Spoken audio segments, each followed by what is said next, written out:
Mr. Williams, will you please report us out of executive session? Council went to executive session for the reasons stated in the motion. No action was taken. Thank you. I'll entertain a motion to adjourn. Second. All in favor, please say aye. Aye. Opposed? We are adjourned.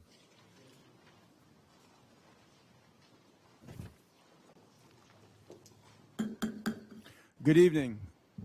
I'd like to call the Special Land Use Committee meeting to order and ask for Ms. Jenna Walls, to provide the invocation, and for Councilman Marshall West to lead us in the Pledge of Allegiance to the flag of the United States of America.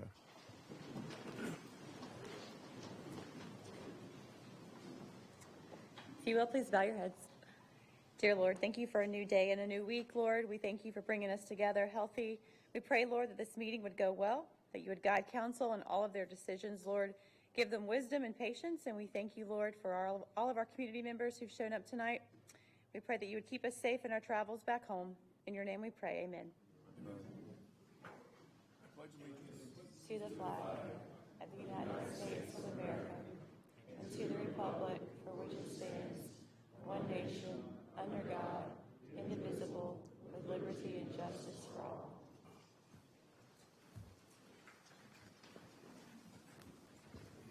Thank you. The only item on my agenda tonight is the authorization of the county supervisor to enter into an MOU for the City of Charleston and Clouder Creek Reserve LLC regarding a development on Clemens Ferry Road. Move for approval. Second. A motion by Councilman Newell, second by Councilman Owens. Any discussion? Not hearing any. All in favor, please say aye. Aye. Any opposed? Motion carries. I'll entertain a motion to adjourn. So move. I have a motion by Councilman Owens, a second by Councilwoman Stern. Yes. All in favor of adjournment, please say aye. Aye. Any opposed? We stand adjourned. Thank you. Good evening. I'd like to call the Special Operations meeting to order. Ms. Clerk, has this meeting been properly noticed via the Freedom of Information Act?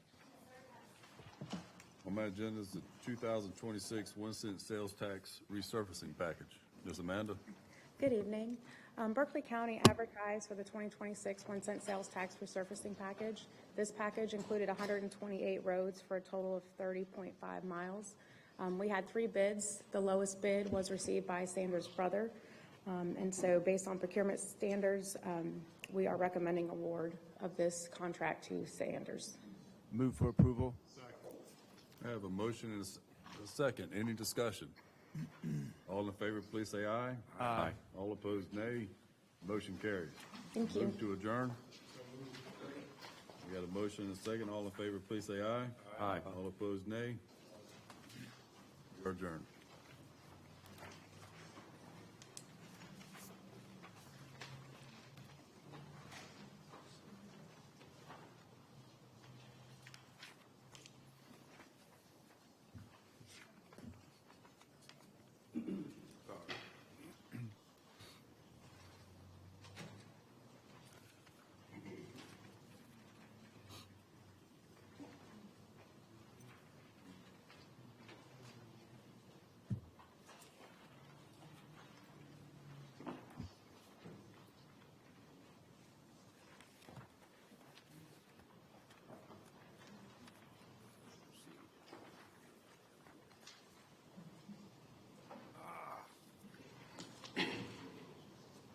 Good evening.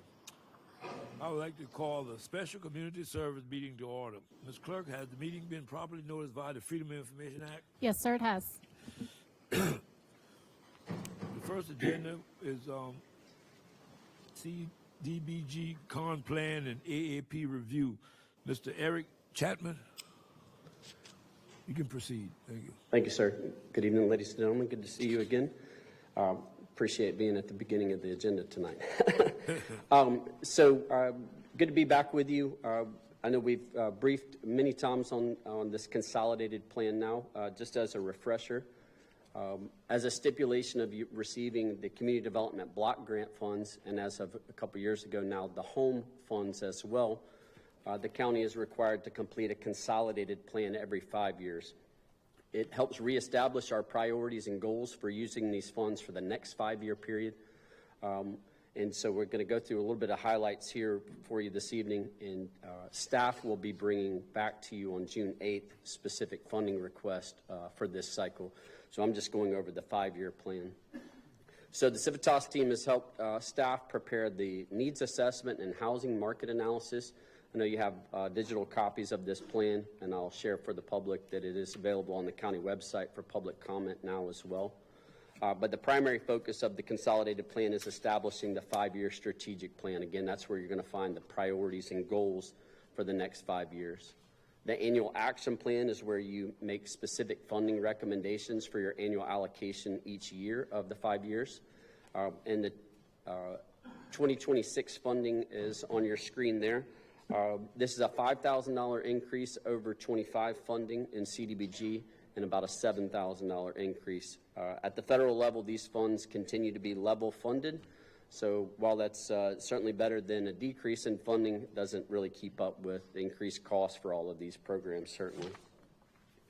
As a quick reminder, the sort of high-level eligible uses of the 2 grants, the county has used this community development block grant primarily over the last 5 years for public facility and infrastructure improvements throughout the county, as well as administration, of course. We have had funds set aside for slum and blight removal over the last several years, but again, primarily public facility and infrastructure improvements. We can also do economic development, acquisition of land for some of the other eligible uses, and public services. I'll share with you momentarily that we're going to add public services as an eligible use for the county moving forward, starting with your 27 cycle. Organizations will be able to apply for that. The home program that we've only been receiving for the last few years now is primarily focused on housing development and preservation. You've been partnering with Habitat for Humanity over the last couple of years to develop affordable housing on that side. But we can also provide financial assistance for first-time home buyers and rental assistance, as well as housing rehabilitation. So some highlights where we've engaged the public here. We've had a public hearing in this room back in late April. No public comments were received. We are currently in a 30-day required public comment period, which will end at the end of this week.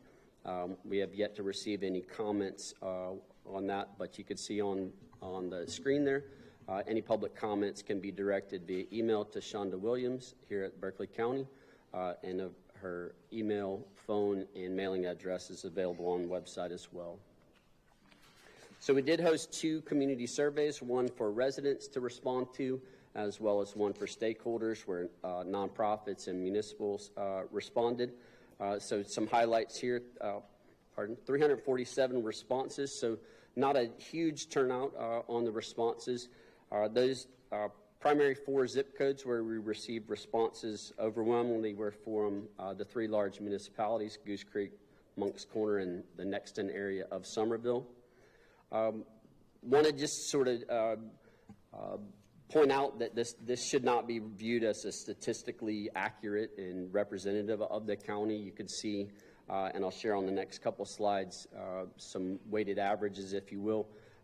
Certainly, the respondents were overwhelmingly white seniors and more affluent compared to the rest of the county. And you can see on the next screen, compared to the county population as a whole, African Americans or Black were underrepresented in the survey, if you will, and young adults were underrepresented as well. Bottom right of your screen, you can see where comparison of median incomes. About half of the respondents made more than the median income for the county. So we just sort of tabled the responses and the recommendations. It's not an accurate, if you will, or statistical representation of the population.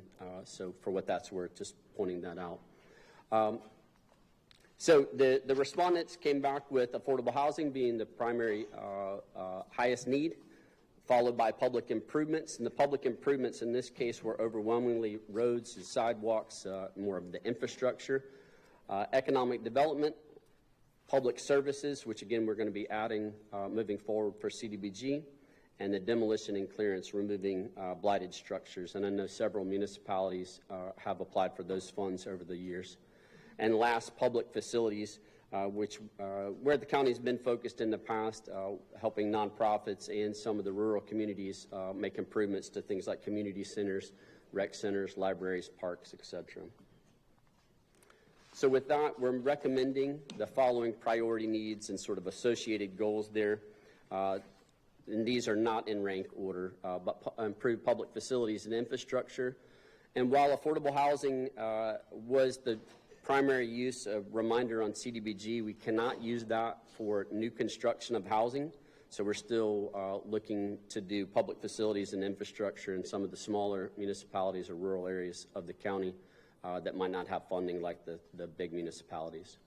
Continuing to provide for funding for removal of slum and blight, and now adding public services. So this is potentially where municipalities and nonprofits can apply for funding moving forward to provide social services.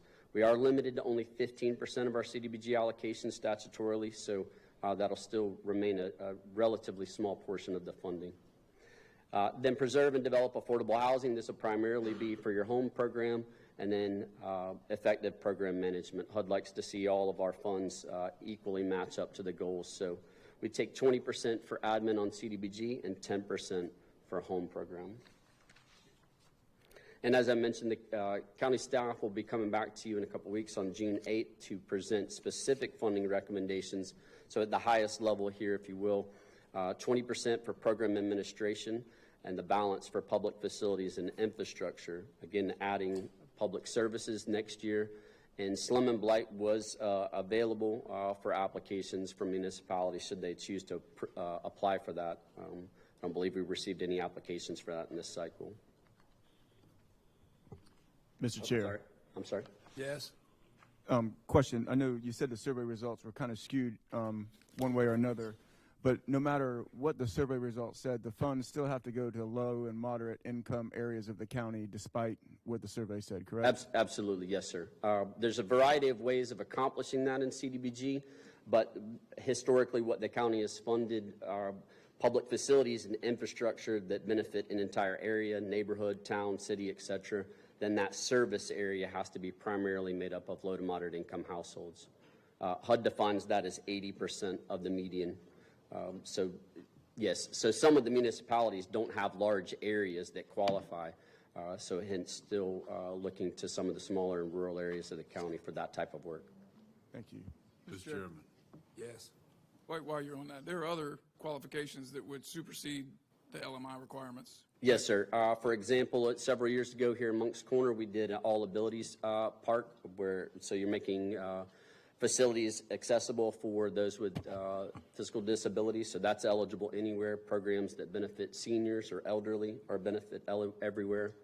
And if you provide programming directly for individuals, I know you've discussed doing a housing rehab program over the years. That would benefit individual households and they would qualify. So yes, sir, there's definitely ways to qualify outside of just being a low-income area. Yes, sir. Mr. Chairman, Yes. my colleague asked a question about overriding. Let me get some clarification. That's not taking priority. Is that the same thing? I'm sorry? He said, would there be a situation whereas other facilities could override LMI, right? So I'm asking, that's overriding. Let's say we have funding, but yet still there's not a number of LMI there. It could override versus taking priority. Let's say you got LMI and other facilities. Would that give non-LMI facilities to override that? Yes, sir. So you could qualify. No, take priority over that. In HUD's perspective, it doesn't necessarily take priority, so that would be something the county could establish in the annual application cycle. To my knowledge, we have not had that type of priority in the application process yet. Okay. So Just curious, but it could moving be. forward. And so, for example, again, I mentioned seniors, disabled adults, homeless programming. Those are there's several ways that can. What HUD refers to those qualifications as presumed benefit, and so if you've got a list of programs that could benefit that way. So again, a senior center could be eligible anywhere. ADA improvements could be eligible at any public facility, overriding, if you will, the LMI requirement. Okay. Why was Nexton involved with the survey? I'm sorry? Why was Nexton involved with the survey? It was open to all Berkeley County residents, so we were able, the first question was, are you a Berkeley County resident? So we did trim out, we definitely had responses that were outside the county, and we removed those. Mr. Chapman, if we were to look back now and take an inventory and see where the money have been going, have been distributed, what percentage would you say have gone to zip code 29479, 29431? Because I think that's the bulk of where they meet the social economic requirements for HUD, for this program.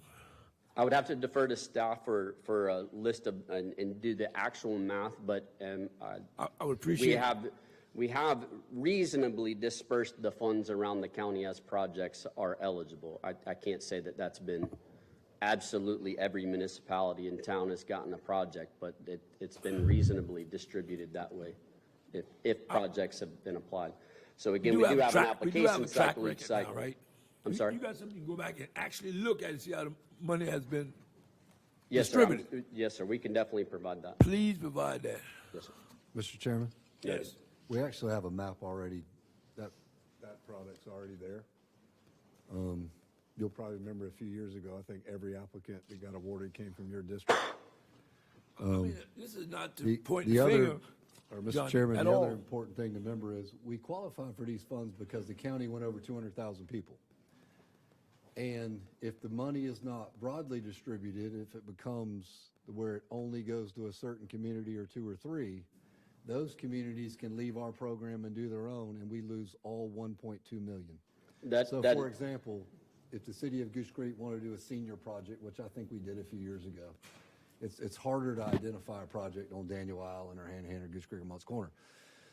But if Goose Creek never got a project, they'd say, we're going to do our own CDBG program. Their population would put our entire dollar value at risk. So the staff's done a good job of spreading these projects. It's predominantly LMI areas, but whenever there's been a senior need or a disability need that qualified in a community, they've done a good job of spreading the dollars around. Yeah, we've done a couple food pantries, a couple homeless type facilities, the service facilities, yes, sir. And Supervisor Cribb, you're exactly right. Every 3 years, the county has to re-up their agreement with the participating municipalities, and they do have the opportunity to leave. And for example, Conway recently left the Horry County Consortium. That puts them back in the state's program, but Horry County experienced a significant reduction relevant to Conway's population. So yes, it could potentially put the entire county qualification at risk if one of the larger municipalities left. Absolutely. Last slide here is the home allocations. So 10%, again, we get significantly less funding here in the home program, and that's across the board nationally. This program is about half the funding that CDBG is nationally. So 10% for administration. We're required to set 15% aside for community housing development organizations. So these are nonprofit affordable housing developers. I believe Habitat has qualified for that in the past several years. And then all other affordable housing development projects kind of fall into that non-CHODO. Again, staff will be bringing specific projects and activity recommendations to you on June 8th. And so I'll leave this slide here and happy to answer any other questions, Mr. Chairman or Mr. Supervisor. Floor is open. Mr. Chair, I move to approve the plan as presented. Second. Any more discussion? All in favor signify by aye. Aye. Opposed? The motion carries. Thank you. Next on the agenda is a change order from the 41 Wilder Community Center. Second. All those in favor signify by aye. Aye. Stand approved. I will entertain a motion for moved. adjournment. Move second. All in favor, please say yes. Aye. We are adjourned. Thank you. Good evening. I'd like to call the Special Justice and Public Safety meeting to order. Ms. Clerk, has this meeting been properly noticed to be the Freedom of Information Act? Yes, sir, it has. Thank you. The only item on my agenda is the acceptance of Berkeley County Fire Training Move Center. for approval. Second. Mr. Chair, if I might read the motion. Mr. Newell. Is it all right if I read the specific motion for it? Oh, yes. Based on what Mr. Newell said, approval to accept the Berkeley County Emergency Service Training Center to be owned and operated by Berkeley County government, acceptance of any lease agreements, assets, bank accounts associated with said training center, Berkeley County government and Berkeley County Fire Services will maintain and operate the facility moving forward.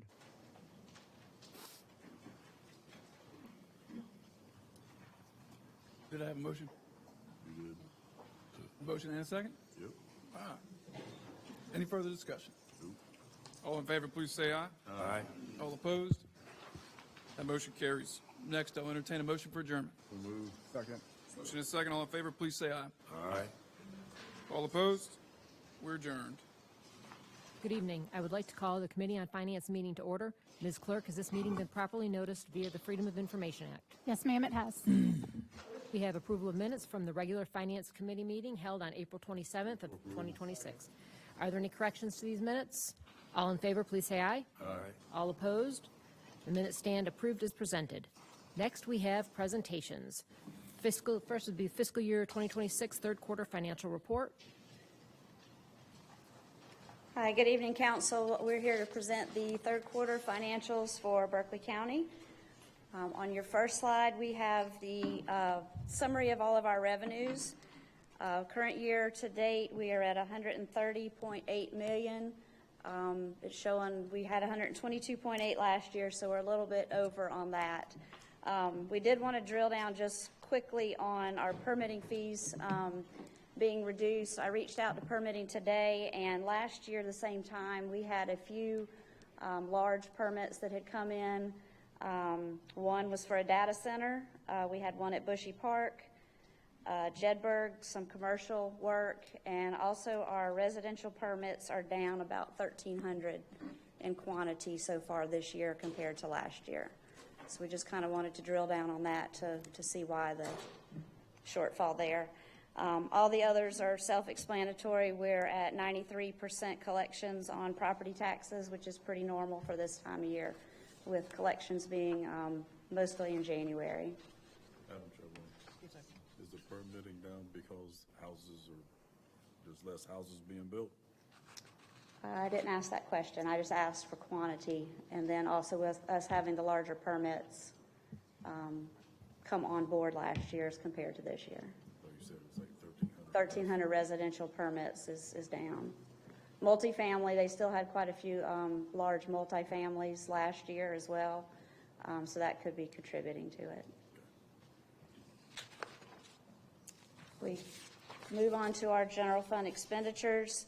We're at 99 million of the 170 million budgeted. We're right in line with percentages as 75% of our fiscal year has passed so far. Everything's trending on target. I did want to mention, kind of to lead into our next presentation for the budget, our health insurance, we are projecting to be about $1.2 million over budget, just so y'all can get an idea of the cost and how they've gone up over previous years and our anticipation of higher cost. Any questions on the county side? Alrighty. All right, we'll Thank move on you. to water and Next. sanitation. Yep, got it. Good evening. Okay, I hate to kind of be a broken record here, but everything is pretty much in line. On the revenue side, excluding the impact fees, water and sewer revenue has increased $4.4 million overall, with the largest increases being in the rate and service charge revenue area. That's $3.3 million. The other revenue, which can be attributed to interest income, hydrant and tanker fees, and engineering plan review costs. So that's where the majority of our increases have come in this year. In solid waste, the revenue has increased $1.5 million overall, and that's mainly due to that user fee increase, which is placed into effect this fiscal year. On the expense side, we are $1.3 million higher than FY25, but the majority of those expenses have to do with utility costs and the purchase of water. It's just going up every year. And in summary, as of March 31st, we have recognized $15.2 million in revenue over expenses, which includes $26.2 million being transferred to R&R for current and future capital projects. Do you have any questions? Mr. Chair, Yes, sir. Madam Chair, excuse me. Do you have any idea where we stand with that Lake Marion connection? I do not, Jimmy. That connection is done. It's in the ground. We're just waiting for a final permit to operate the line coming out of Holly Hill on 176. Yeah. With the increase in water fees and costs associated with that, do you see that helping us, hurting us, remaining about the same? Helping us with quantity, yes. with meeting the demand, but I agree. not with the other one. Just with the demand, meeting Right. the demand. The costs are going up. The price of treating the water is going up. Okay. So the costs associated with getting the water usable, not necessarily access to the water? Correct. Correct. Yeah. Good. Any other questions? All right, thank you. Thank you. Next, we have agenda items. First will be Berkeley County Tourism Advertising Grant 2026 Award. Madam Chair. Yes, sir. Can we do the second reading budget Oh, presentation? yep, sorry. Yeah. Thank you. I didn't know there was so much interest in the budget, but it warms my heart. So we're going to go through this fairly quickly. Kind of typical this time of year, second reading. We're almost to the finish line, not quite there yet. We'll point out some things, point out where we stand right now, and give you some of the highlights on the budget. First of all, I wanted to put in some additional content this year. When you take all the budgets combined, including water and sanitation, our capital funds, our special revenue funds, this year we're looking at a combined countywide budget of $362 million. Also kind of in line with Berkeley is one of the fastest growing counties in South Carolina. That's compared to last year this time, we were at $345 million, so about an increase of $12 million. And this is another way to look at it. If you look at the county maintains all the funds at the top, so we went from $231 million to $244, increase of $12 million. Those are our general buckets that we put it into. Everybody talks about the general fund. We also have 24 different and distinct special revenue funds. That's another $44 million. Capital projects, $23 million, and debt service. Likewise, on the bottom, you'll see our water, sewer, and solid waste, which acts as enterprise funds or fees paying for the expenditures. You can see we were at $113.6 million last year, $118 million this year. So overall, we've had about a $17 million increase. Just to give you some highlights, remember we had that the supervisor's budget workshop on May 11th. We went through a lot of detail in those 3 hours. What's changed since then or that came out of that supervisor workshop you can see here. Just some addition with the traffic duty to the sheriff's office. Some related capital expenditures and some operating expenditures. One of the things that we're going to talk about a little bit more in depth tonight is stormwater. Stormwater fees have not come up with the stormwater expenditures. So as part of that, years ago, we went, and a lot of our folks, including county council, are split amongst funding sources, economic development, general fund, stormwater, because you act on that behalf on all those programs. So we've removed those splits in order to bring down that gap. We originally started at about a 2.6 million expenditures over revenue, so we're trying to bring that down. By removing those split funded personnel, we brought those back into the general fund. That saved us about $500,000. So as we go through, we'll talk a little bit more about stormwater in depth. In addition to that, we added an armored MedCat ambulance that's going to be split 80-20. 80% is going to be funded by a grant, 20% by donation. And we're still on some ongoing discussions involving the solicitor and the public defender's budgets. Madam Chair. Yes, sir. Question on number 3 on the armored MediCat ambulance. Was that, I know we discussed it at the budget workshop, that's for an armored ambulance to go into some of these scenes where there's been possible shootings. I thought we also talked about getting some type of bulletproof vest. Is that in place of the bulletproof vest as an armored ambulance? In addition to. In addition? Okay, thank you. Yes, sir. Some further changes we want to point out from the Greenbelt funding, the 10% of the 1 cent sales tax goes to Greenbelt. We're putting in $3.5 million in proposed projects as placeholders.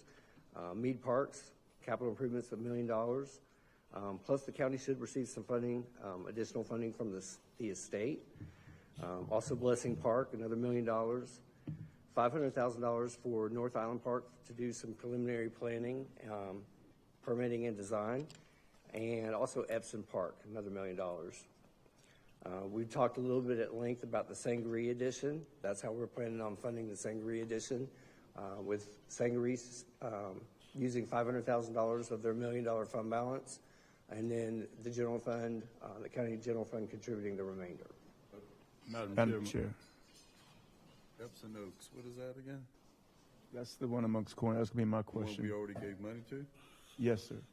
And now we're going to put another $1 million towards it? That's my question, same as yours, Mr. Newell. I mean, bad enough, you got, what, $500,000 out of us to, well, y'all just got me shipping. Is Talk Monk's, about is Monk's Corner putting any money into this as well, or is it just the county doing everything at the park in town? The contract stipulates that we agreed to as a council that Moncks Corner does perpetual maintenance of the park, and we use Greenbelt funds and other grant opportunities to actually develop the park. They could partner with us on some grants, but that's the contract we're under. Does it specify an amount? Doesn't. I think I'd like to see a plan or something lower than the $1 million allocated to that park. Are these just placeholders, numbers? Or is this what, They're placeholders at the Haven't- moment. Yes, ma'am. really come up with a plan for it yet? These are numbers that have been programmed into the budget, though, but as placeholders. Yes, ma'am. Madam Chair. Yes, sir.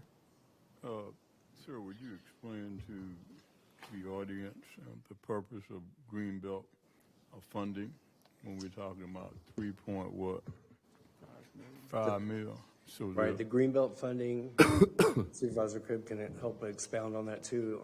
10% of our 1 cent sales tax program was kind of set aside so that as we bring in those dollars, 10% are of the Greenbelt funds go to acquire green space, parks, passive green park, space, parks. preserving green space. And that green space, in fact, is to preserving what, wildlife, timber, whatever the case might be? Yes, sir. Oh, okay. Just want to make sure I got it right. Yes, sir. You The did. audience would know exactly what we're talking about. Yes, sir. Thank you, sir. Yes, sir. Continuing on, here's some things that we're still working on. So none of these have been programmed into the budget. We're looking at Spires Landing, some additional parking. I haven't got a cost estimated on that yet, but the amount to be determined. Same way with Bushy Park, additional parking. I'm working with our Chief Information Officer, David Canarians, on kind of bringing to close our GIS special revenue funds. We're a little bit underwater there. The same with the 911 fund, as they start to cut our state funding. Every time you pay an AT&T bill or your phone bill, part of that goes to the 911 fund. So the state keeps redirecting some of those funds. The big thing we'll talk about is finalizing stormwater special revenues. We were about $2.6 million underwater until we moved some of the split personnel around. And when we get to the next slide, I'm going to ask Danny, our Chief Infrastructure Officer, and David Harris to come up to kind of explain what some options and give County Council some options on how to close that gap. We're also consideration of looking at a new healthcare provider for the county that we may be able to save $1 million there. So that will help with the over budget situation that we find ourselves in. And two, if we look on that budget web landing page, I've got an expenditures by object for general fund. Health insurance based on projected salaries and benefits are up about $4.2 million. So we bring that down manually, knowing that we're going to switch providers. It's only 6 months out of the year, but we feel like we could probably save $1 million by that switch. We're also. Yes, sir. I'm sorry. Sorry. Sorry, Amy. It's all right. Madam Chair, Alan. Yes, sir. Or is it just $1 million because it's half a fiscal year? Or is that For a full calendar year. We're still diving into those numbers. We just recently met, I think as late as last week, so we're still diving into some of those to see what makes sense. So it's also kind of a shot in the dark sometimes, because as we hire, we'll go through a personnel slide. If we're hiring 75 new positions, we don't know if they're coming on with full family or single, and there's a very distinct separation in the cost of those to the county. But we have come up this year with an average health and dental, but even at that, there's still going to be some savings from those folks we put an average health and dental on versus come in as single, or vice versa. We budget an average and they come in full family. So it's with 1,500 employees, it's something we kind of take a look at, and we try to get, as close as we can. So. Mr. Chairman, with all the drought we were having, you think you would reduce our stormwater fees? I'm just presenting the numbers. This is where the numbers stand today. So, just going, kind of continuing down that list. Remember, this is the first year we kind of outsourced to the Charleston Animal Society, the Animal Center. So we're looking at that, the contract language and what the escalator clause says. We started with a base contract of $1.669 million, and then there's specific language written in the contract about how we escalate that every year. And growing costs, personnel, just inflation in general. One other thing that is under consideration is allocating amount of economic fund balance to fund the design and permitting of Nexton Parkway widening. Madam Chairwoman, Yes, sir. will this allow us to design it quicker than Nexton doing it? Yeah, Madam Chair, what happens in the sales tax program is it's a 7-year program, got 74% of the vote. It's a really successful program. The challenge in the program is when the new penny begins, we're under design and permitting for several years, and there's not much we can do to speed up that process. It's outside of our hands. And then we're under construction for a year or 2 or 4 on a widening. So what happens is we do our penny sales tax, and let's say the 7 years, $587 million. We're not putting very many projects out for bid at all in the first, say, 3.5 years, and all of a sudden we're flooding the market, banks and centers and the limited contractors we have. So we have a fund balance in economic development, and a lot of those funds were generated from out in that region, Camp Hall specifically. And a lot of the traffic out there is associated with the amount of COs associated with the jobs at that employment center.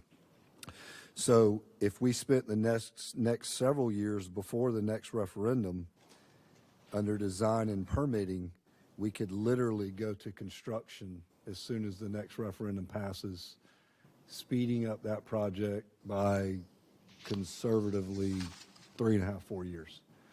Now, And it needs to be done yesterday, so that's a big deal. the assessment that they're charging, where's that money going to go? Which special assessment? That Nexton charges their people.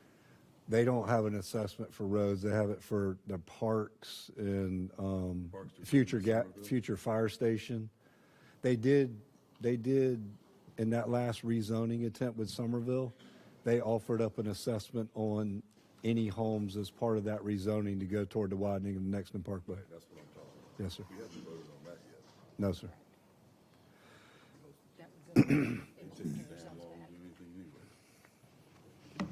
So just to qualify that last bullet point too, I checked today, and normally we speak of fund balance as the last year audited, which would be June 30th, 2025, and economic development had a free and available balance of about $7.3 million.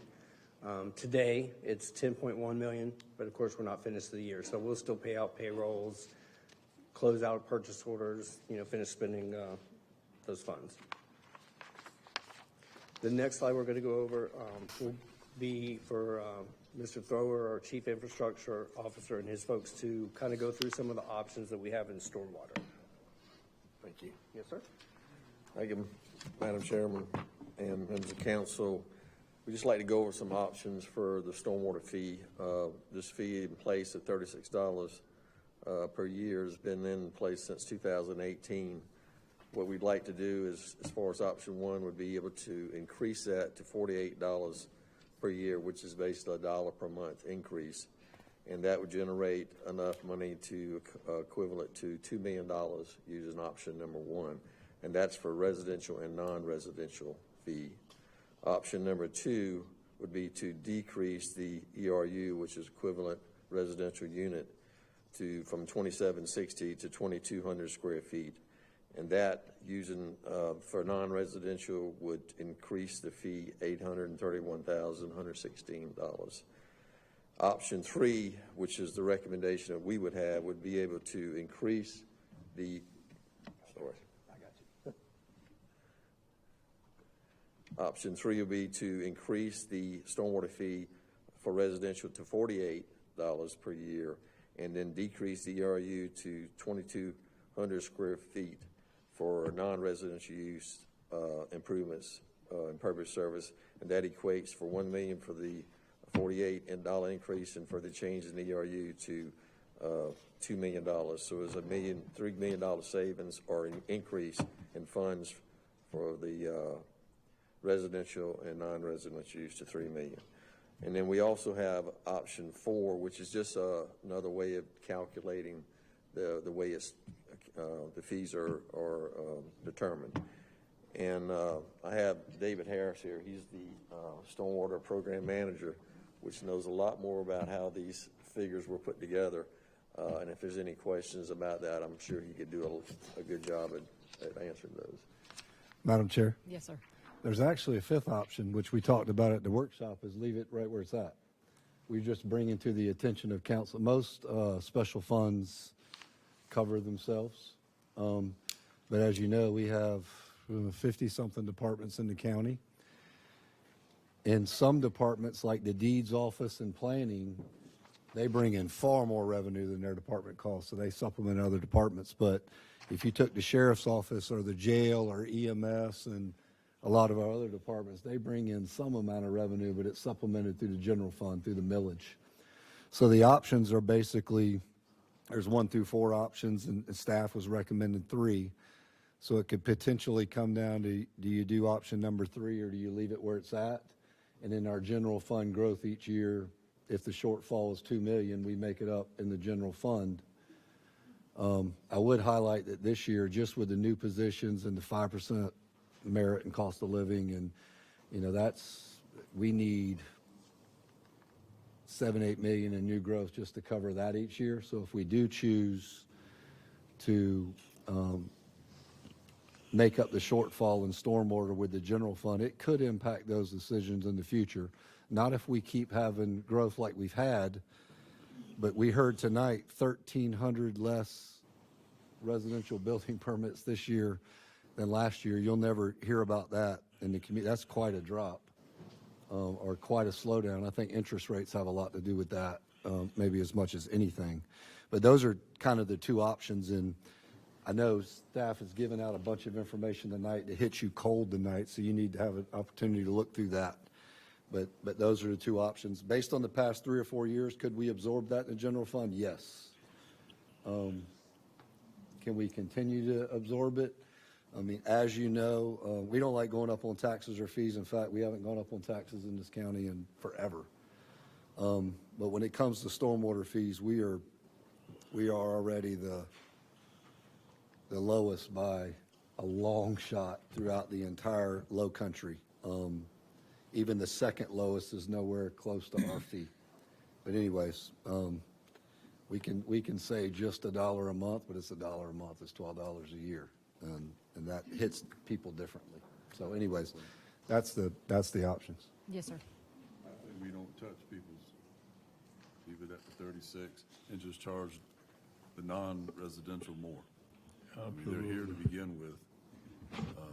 We give them plenty in FELOs and special stores credits and stuff like that. Make them pay a little bit more if they want to be here. They're not going to move it. They're not going to sit there and pick up a damn warehouse and move it somewhere. So the folks that matters the most, warehouses don't vote for us. The houses do.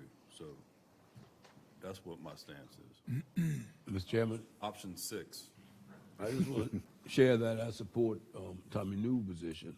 What the hell did you say? I support Tommy New's position. Say it louder for Thank me you. to hear it. Madam Chair, Yes, sir. I would just second that. Provide a little bit more insight. it's not just warehouses that are in Berkeley County. We have small businesses.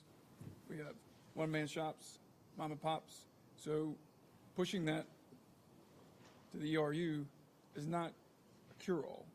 It still affects people far greater than what we think it is. It's not just the Redwoods and the Volvos that pay when we change this. So if we're going to spread it out, let's remember that it's not just the burden of the big developers. But, Madam Chairwoman, to your point, they pass that cost on to their customer. So it's not coming out their pocket. They're going to put that into their equation when they sell their goods or whatever, store or whatever. It's somebody else is going to pay for it. That's what I'm referring to. And Mr. Chairman, if you notice something, I was talking about the percentage of increase of senior citizens in Berkeley County. And they live on limited income. I'm one of them. Yes, sir. Senior Supervisor citizen. Madam Chair, one of the categories also, last time we had this fee and we did the impervious surface calculation, the federal government has thrown this stormwater mandate on us. It's an unfunded mandate. And they exempted themselves and no one else, including churches. That's correct. So the last time this fee got established and we were going by pervious, impervious, the churches who don't pay, they're on mission in the communities, they got hit.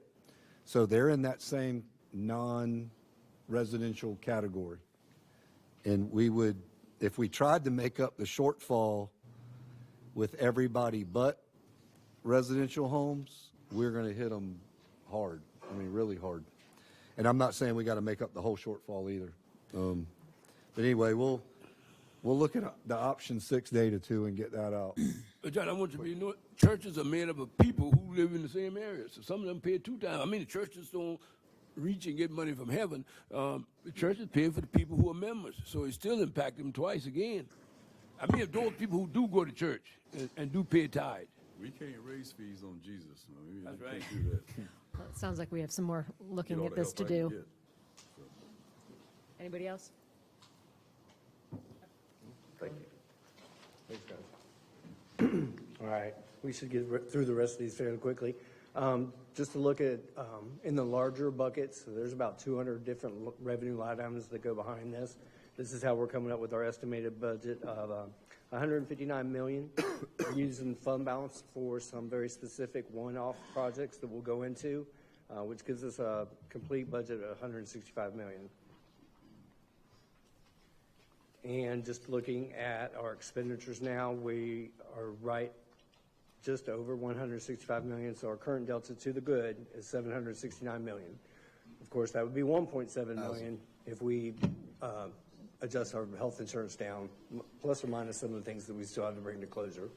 You didn't get the decimal point, right? Just a quick slide on, this is the different funds that we have, including water and sanitation, county parks, all of our special revenue funds. This is how our COLA and our merit kind of line up. Same ideology as last year, 2% merit or 2% COLA beginning first pay period in July, and then a potential up to 3% merit increase effective in January of 2027. So you can see that cost there is about $3.5 million, again, countywide, obviously based on the personnel that are paid from those different funds. Personnel. Alan, go back for a second. Yes, sir. Just looking at the 3% merit, 2% COLA.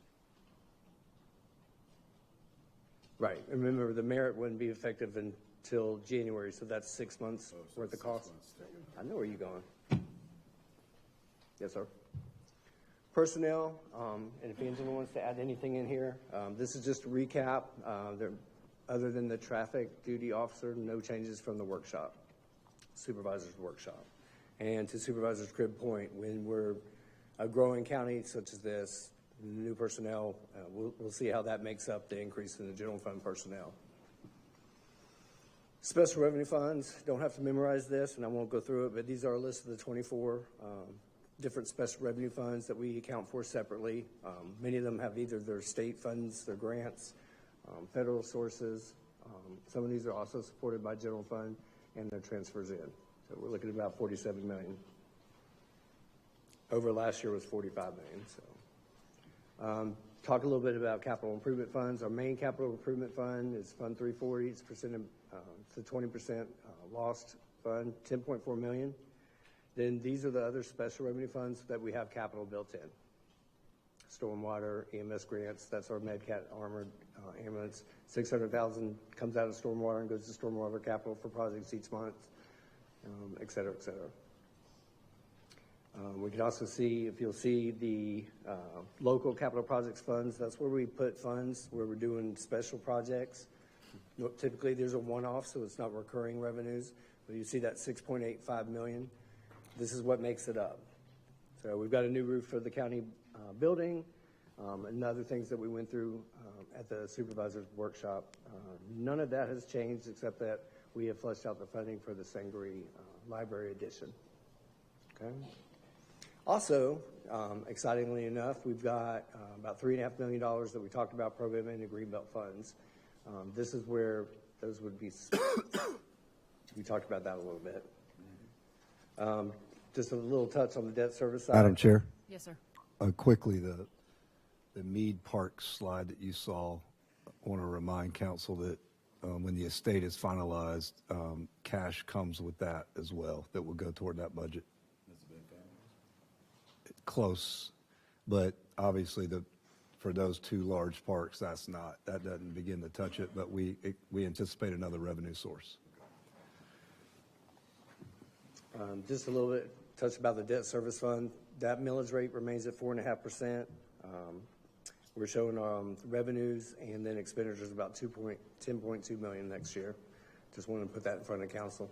That's by statutory, and that's for bonds that we've approved in past, so don't really have any room to cut anything there. Got to pay our debtors. That's how our debt's lined up for the next 10 years.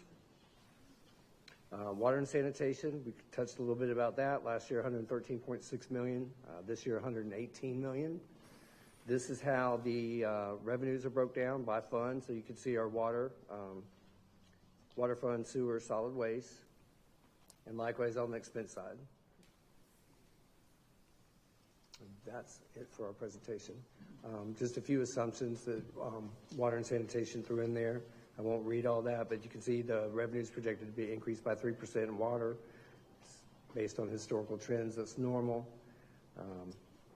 Solid waste revenues projected to be increased by approximately $1.3 million. That's again from user fee revenue. And then impact and connection fees, they kind of remain strong, and those go mostly straight into the R&R fund for future years. R&R is kind of the same as the general fund's fund balance. So, and with that. Anybody have any more questions? Madam Chair. Yes, sir. Alan, since we have such a wonderful crowd tonight, can you give your pitch again about what y'all done to create the online resource for the budget? Oh, absolutely. So I've only released it to county council yet. I haven't even released it to departments. But Vance, can you switch me over? Thanks, sir. Well, it might help if I turn it on.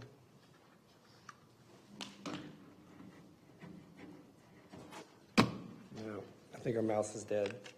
At any rate, we've created a really nice, we've been working on it about 5 or 6 years. Johnette Conley and I started it many years ago, so I can't get there right now. But anyhow, we have an online web budget landing platform that, I don't know that we could be any more transparent. We literally have every single department, every single fund. You can drill down, it's a link. For example, if I have a special revenue fund for the solicitor, I can drill down on, there's 2 departments in there. Solicitor state funds, which are reimbursed from the state, and there's a recruitment and retention. You can see every single general fund department in alphabetical order. You can see all our capital funds.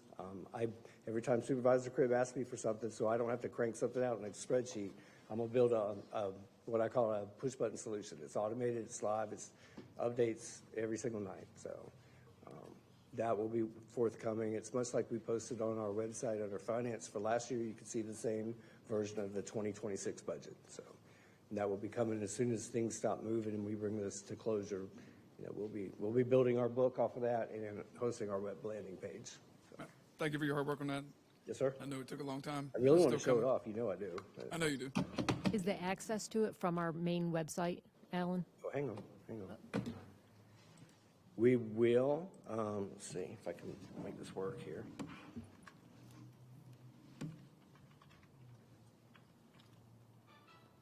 Now, let's just go here. Well,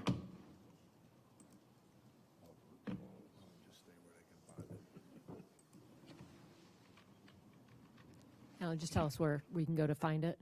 it's just, it's a little sluggish. I hope it works better than your mouse. Was that mouth or mouth? That's David's department.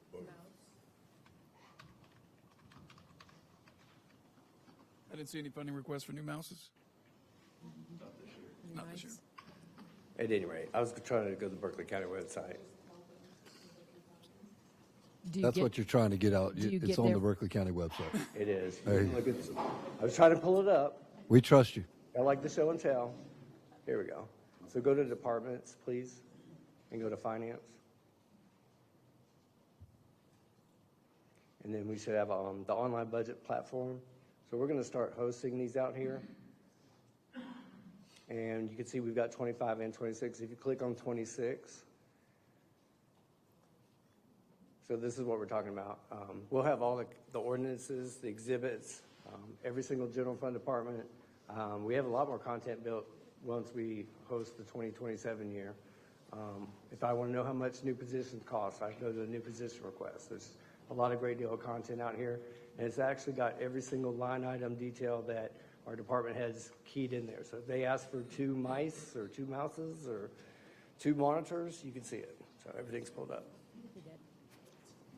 So thank you for asking about that. So Thank we you. like to get some exposure out of this because it's real time and it's digital, and as soon as we make a change in the system, it's reflected here. Anybody else have any other questions before? So I just want to commend them on the foresight to have transparency, how people can see it, okay?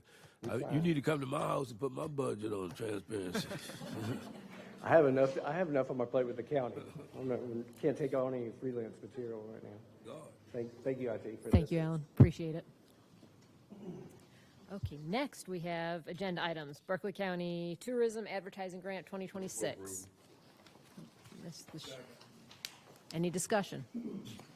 All in favor, please say aye. Aye. All opposed? Motion carries. Next, we have Berkeley County Waterfront Park. Discussion. All in favor, please say aye. Aye. All opposed? Motion carries. Next, we have requests for proposals for pre-employment and occupational medical services. Ms. Deputy Angeles Pinson, please. Good evening. Council, I'm here tonight requesting approval to award the contract for pre-employment and occupational medical services to Roper St. Francis, Ahmed, and Low Country Drug Screening.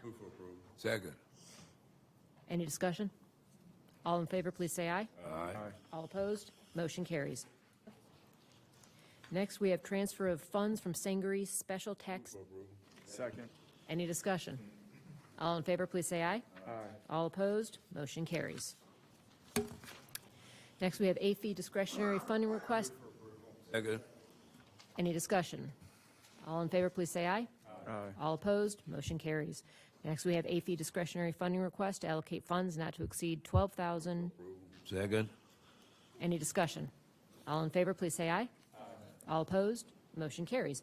Next, we have AFI discretionary funding supplemental request to allocate up. funds. Move for approval. Any discussion? All in favor, please say aye. Aye. All opposed? Motion carries. AFI discretionary funding supplemental. Second. Any discussion? All in favor, please say aye. Aye. Motion. All opposed? Motion carries. Next, we have AFI discretionary funding request to allocate funds not to exceed $3,000 to Ignite Tech Impact for summer camp from Councilman Caldwell Pinckney, District Number 7. Move for approval. Second. Any discussion? All in favor, please say aye. Aye. All opposed? Motion carries. Next, we have AFI discretionary funding request to allocate funds not to exceed $6,807. Any discussion? All in favor, please say aye. Aye. All opposed? Motion carries. Next, we have consideration prior to second reading, Bill Number 26-20. Second. Any discussion? All in favor, please say aye. All opposed? Motion carries. Next, we have Bill number 26-21. Second. Any discussion? All in favor, please say aye. Aye. All opposed? Motion carries. Next, we have Bill number 26-22. Second. Any discussion? All in favor, please say aye. Aye. All opposed? Motion carries. Next, we have Bill number 26-23. Move for approval. Any discussion? All in favor, please say aye. Aye. All opposed? Motion carries. Next, we have Bill number 26-24. And Second. discussion. All in favor, please say aye. All opposed? Motion carries. Next, we have Bill number 26-25. Move for approval. Second. Any discussion? All in favor, please say aye. Aye. All opposed? Motion carries. Next, we have Bill number 26-26. Any discussion? All in favor, please say aye. Aye. All opposed? Motion carries. Next, we have Bill number 26-27, an ordinance authorizing the... Second. Any discussion? All in favor, please say aye. Aye. Aye. All opposed? Motion carries. Next, I would entertain a motion to adjourn. All in favor, please say aye. Aye. All opposed? We are adjourned.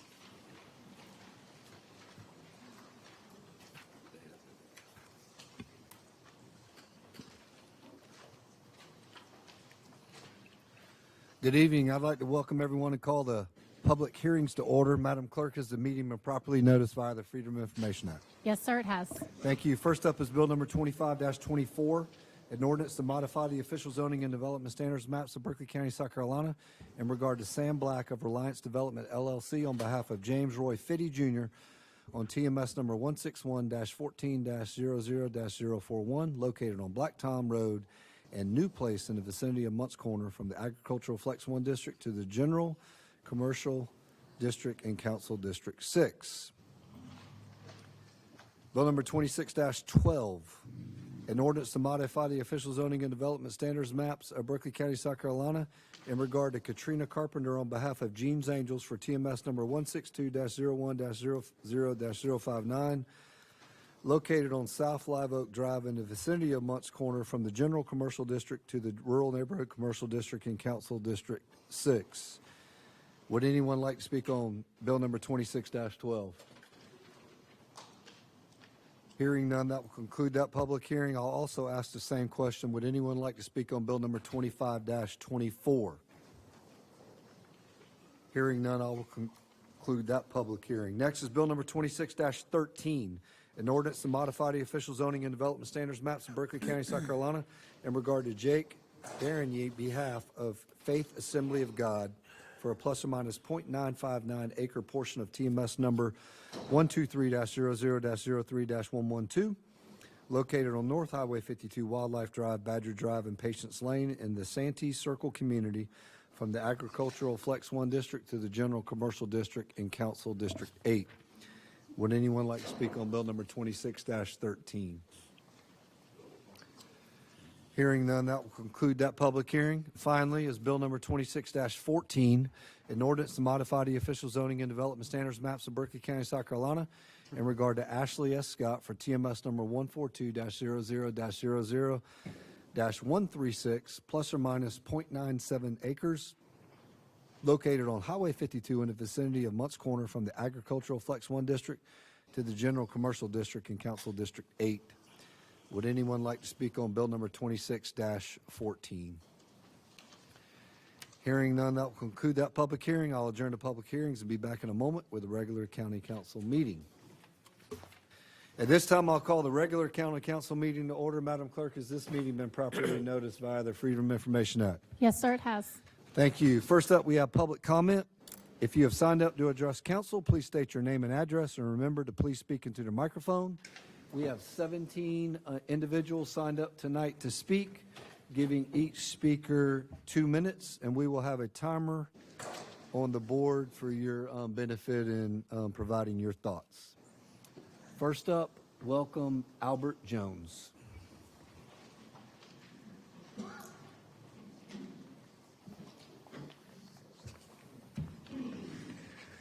Your decision on April 22nd, 2022 to establish restrictions on large commercial and industrial development exceeding 75 acres was one of the most important actions taken to safeguard Berkeley County. That decision demonstrated leadership and a commitment to responsible growth. The action protected our community in several important ways. It helped preserve our green peace and our natural resources. It ensured the future development would be carefully considered and avoid negative impacts on our community's quality of life. It required greater accountability by considering land use safeguards, infrastructure demands, and both long-term positive and negative impacts development may create. Finally, it helped protect our lakes, water quality, and tourism industry, especially during times of natural disasters and unforeseen environmental changes. However, approximately 3 months ago, the same council considered reversing that moratorium to allow a foreign-owned solar development company to utilize approximately 7,500 acres, including 1,500 acres desired project and 6,000 acres associated with infrastructure. We respectfully request that before any decision be made, the council allow a minimum of 30 additional days to provide the public with the detailed information regarding this proposal. What specific land use plans exist for approximately 6,000 supporting acres connected to the project?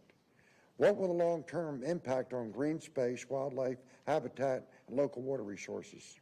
What safeguards will be implemented to prevent groundwater contamination, harmful runoff entering our lakes and waterways? What impacts, economic, environmental, and social, will surrounding communities experience? What measurable jobs or long-term economic benefits will create? What is the long-term plan after the 45-year commitment expires? Who bears the financial responsibility for land restoration should the project fail or become abandoned? Mr. Jones, if you could wrap up your thoughts. And if anybody gets cut off tonight after 2 minutes, I would invite you to, if you got a copy of something, you can leave it with us, or you can email us the entire document. We'll be Yes, sure. sir. Yes, sir. Thank you. Thank you.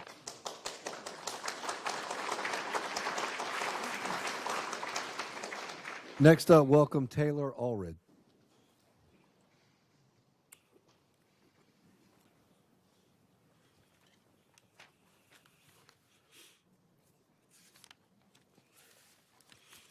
Good evening. My name is Taylor Allred.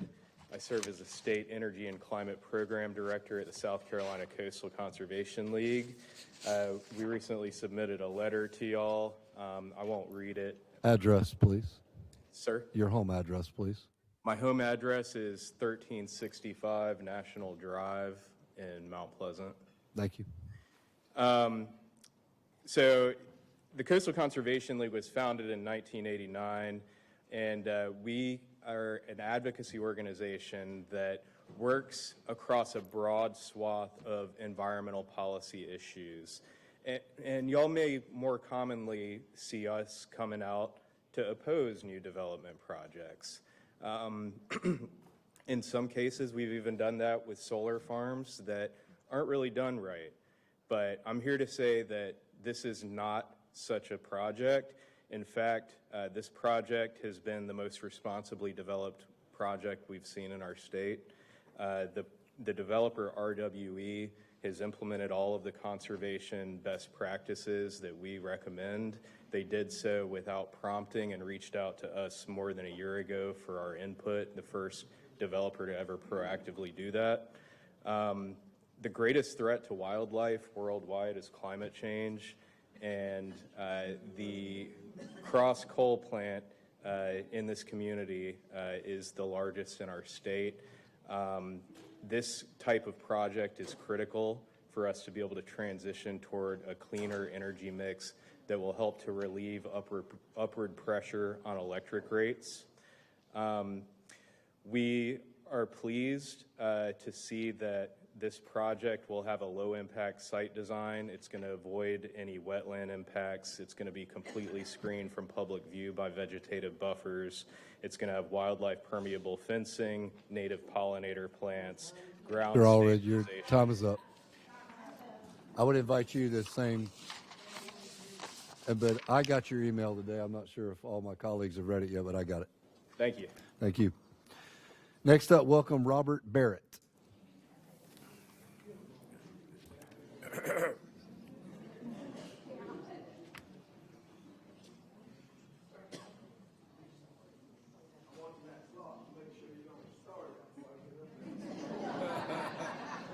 I was just getting ready to say, you've been behaved tonight. Yeah, I'll behave. Like I said, you got a copy of this back there. A lot of people in the audience have got a copy, and so I know I'm not going to get much said in 2 minutes. First of all, thanks to Mr. Cribb for his explanations filling towards the solar projects, and thanks to Mr. Pickney for his support in the project.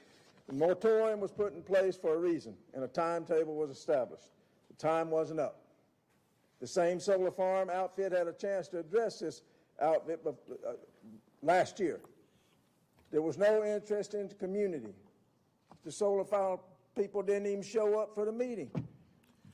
I think it was Mr. West that said, "Go home, people. It's over." Now somebody somewhere came up and told RWE that, "Hey, I know them folks. I can get this through for you." That solar farm ain't a fly on the wall to RWE. They got a $50 billion budget. Santee Cooper's got a $10 billion budget. We ain't nothing to them people. They'll go somewhere else. Let them go somewhere else. We don't need it.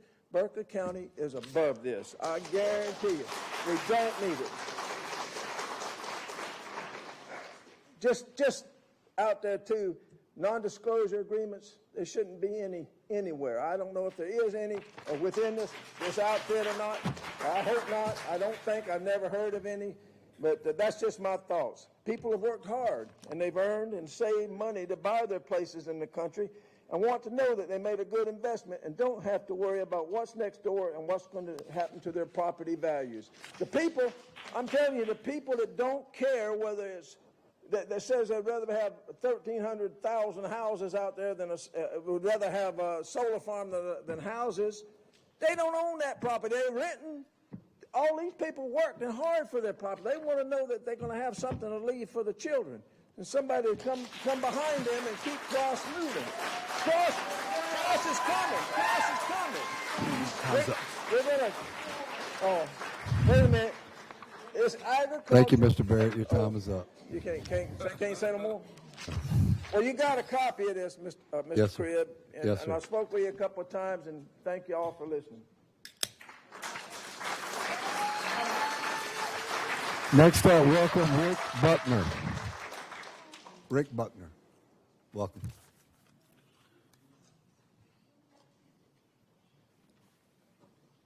Don't trip now.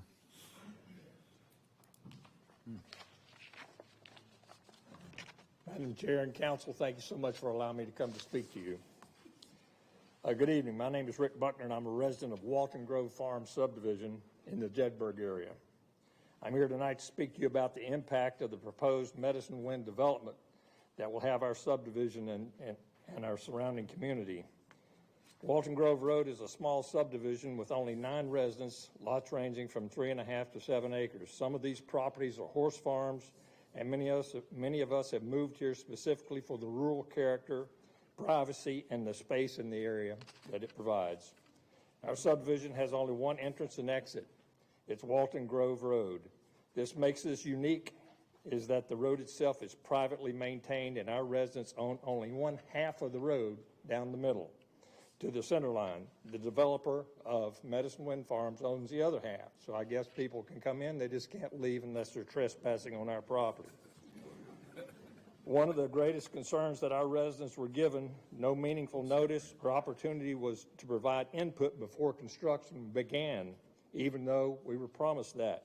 Contrary to what some county communications have suggested, our community was not included in the planning process whatsoever.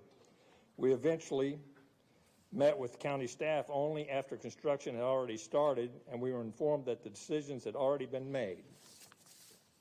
That is deeply frustrating for homeowners whose properties and quality of life will be directly affected. We're also very concerned about the layout of this development. The current plan places homes extremely close together with very limited buffering between the new subdivision and our existing property. We're being told that there may be as little as a 5-foot buffer along Walton Grove Road, which we don't own half of. That is not adequate protection for existing homeowners who invested in this rural residential property. Drainage is another serious issue. Flooding has already affects portions of our subdivision. Mr. Buckner, your time has expired. Okay. If you could email us that document, you can email the clerk to council or each one of us individually, and we'll I was read the promised entire 4 document. minutes. I only got 2.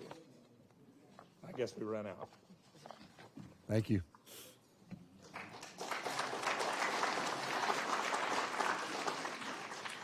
Next up, welcome Michael Parker.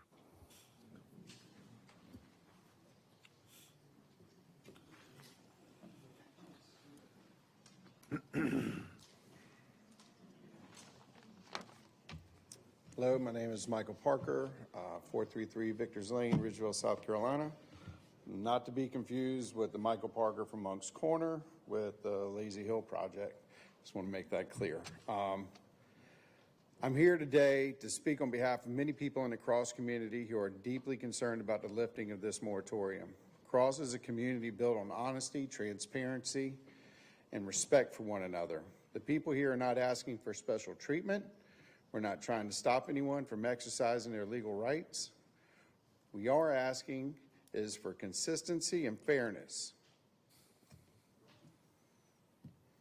If our county creates a moratorium and zoning protections, then those rules should apply equally to everyone, not just until someone with enough money wants them changed. The land in question was purchased as Ag Flex 1 property. That zoning exists to preserve farmland, open space, and the rural character of our community while allowing limited compatible, development. Those conditions were known when the property was bought. Further, the property is recommended to remain rural in the current Berkeley County Comprehensive Plan, a document used to guide land use through 2040. Any considerations to lift a moratorium should be consistent with this plan and address the conditions that required a moratorium to be put in place initially, not rewritten later for convenience or profit. District 7 contains some of the last remaining green space in this area. Once that land is gone, it's gone forever. We also have serious concerns about long-term impact. Green energy should not come at the expense of the very land and the natural resources we're supposed to protect. The people of Cross have worked hard to preserve this community and its character. We deserve to have our voices heard and our concerns respected. I respectfully ask council to stand by. Thank you, Mr. Parker.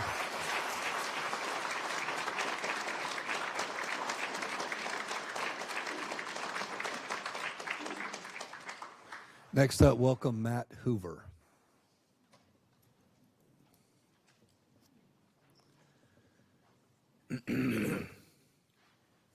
Matt Hoover, 1325 Cypress Campground Road, Ridgeville. When I first learned of this solar project, I withheld judgment. Instead, I gathered information. I met with solar officials, I met with officials from the county, and I met with people in the community. What I learned was this project, like so many other large projects, is complex. But during my research, there was one thing that I found that resonated with me. In 2020, the process for updating our vision for the future of Berkeley County began, a process that would ultimately provide a blueprint for our future. This process included community meetings, which I and many people in this room attended, a process later described as a direct reflection of years of dedicated research and valuable guidance and input by our county leaders, staff, and the community, a process which provided us with the One Berkeley Comprehensive Plan, a plan which Council adopted in September of 23, a plan which appears to recognize the Cross community, this site included, not as general commercial or even as a growth corridor, but an area designated for rural living. And while the comprehensive plan is not legislation, it is the blueprint, it's the shared vision that brings comfort to so many of our rural communities in the rapidly changing and developing Berkeley County we find ourselves in today. That is why I believe when a community is asked to make concessions that fall outside of the comprehensive plan, their voices should carry extra weight, and their voices have been clear. They do not wish to see this proposal pass.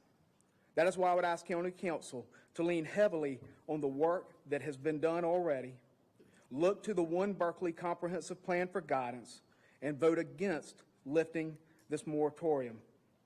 Berkeley County, we have planned our work. Now let's work our plan. Thank you.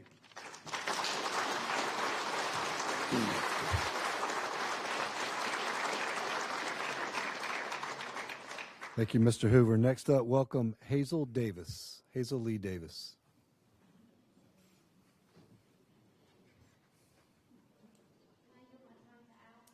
No, ma'am.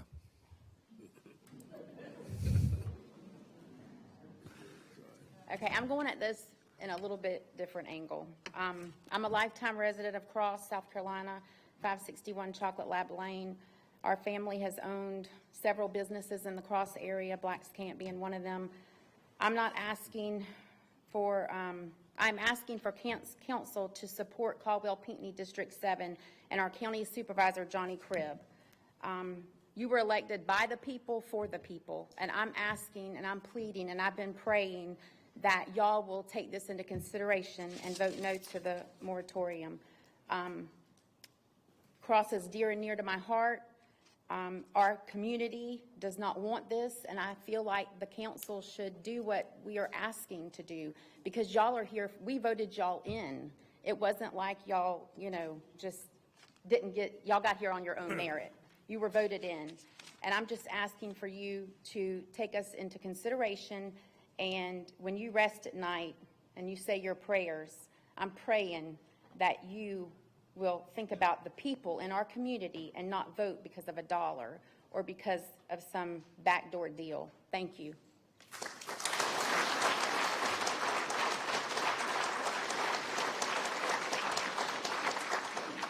Thank you, Ms. Davis. Next up, welcome Jason Dangerfield.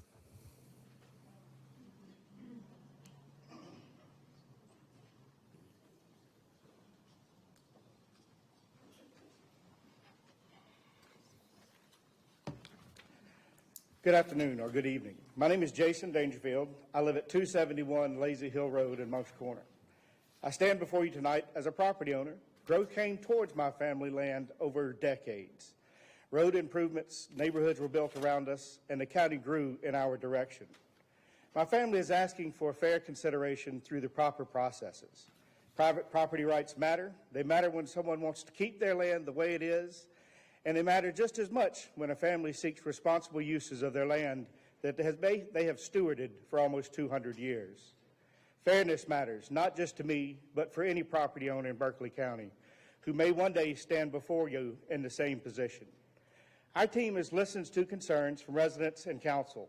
We continued refining our design by reducing density where feasible, increasing lot size, and looking at ways for the project to better fit the surrounding area.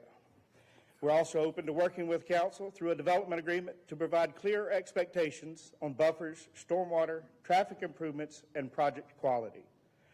Lifting the moratorium does not approve a plan. It allows council, staff, and engineers to evaluate the proposal based on facts. I respectfully ask council to lift the moratorium on my property. Thank you all for your dedication to Berkeley County. Thank you. Next up, welcome Paul Black.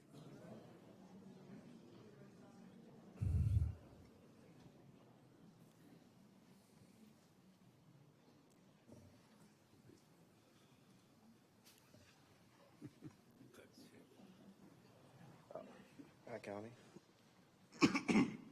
Sorry. So my name is Paul Black. My address is 77 Coltswood. I'm not from here, but I'm with the Sierra Club, and we have 2,900 members here in Berkeley County. So I'm asking for the county to lift this moratorium for this project. So with the Sierra Club, we are one of the nation's oldest environmental advocacy organizations, and I specialize in power production. More precisely, I'm the senior campaign organizer for the Beyond Coal campaign for both Carolinas. And there's a reason that I'm down here in Berkeley a lot, and that's because the state's biggest coal plant is here. It's one of the biggest 20 coal plants in the nation, And Berkeley County has a way to generate power that does not produce mercury, does not produce arsenic, does not produce heavy metals that poison the soil, and a way that would benefit the county in a number of other ways as well. So that's why I am down here speaking on behalf of this project. Not behalf of this project, speaking in support of this project, because it's a way for this county to produce more power that does not require a train to bring coal in from out of state, does not require an interstate pipeline to be cut through like we're seeing in the Ace Basin with the Edisto Kennedy's gas plant.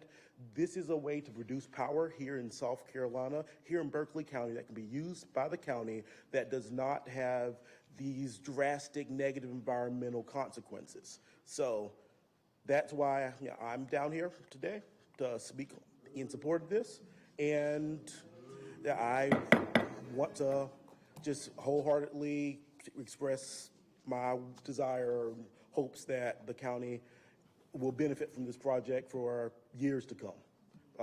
And once again, thank you all for your service. It's on the county. Thank you, Mr. Black. Mr. Supervisor, could I have his address again?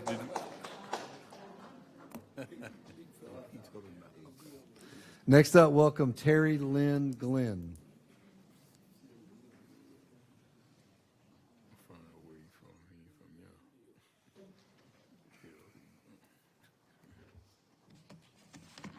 Good evening. Terry Lynn Glenn, 121 Caroline Drive, Cross, South Carolina. Thank you for giving me this opportunity. I'm going to ask that you please vote no, or at least table this issue. I still have a problem with the application. The application, in my opinion, is erroneous and misleading. In the application, it clearly states property information, see attached list of TMS numbers. However, the acreage says approximately 1,500 acres.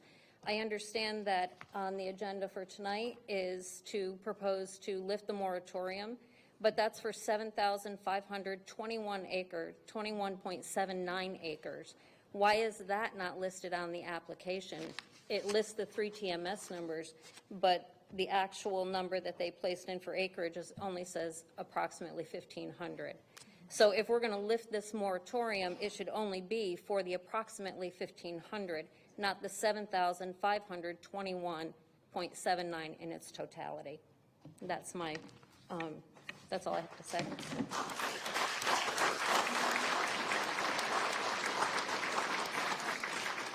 Next up, welcome Dawn Levanway.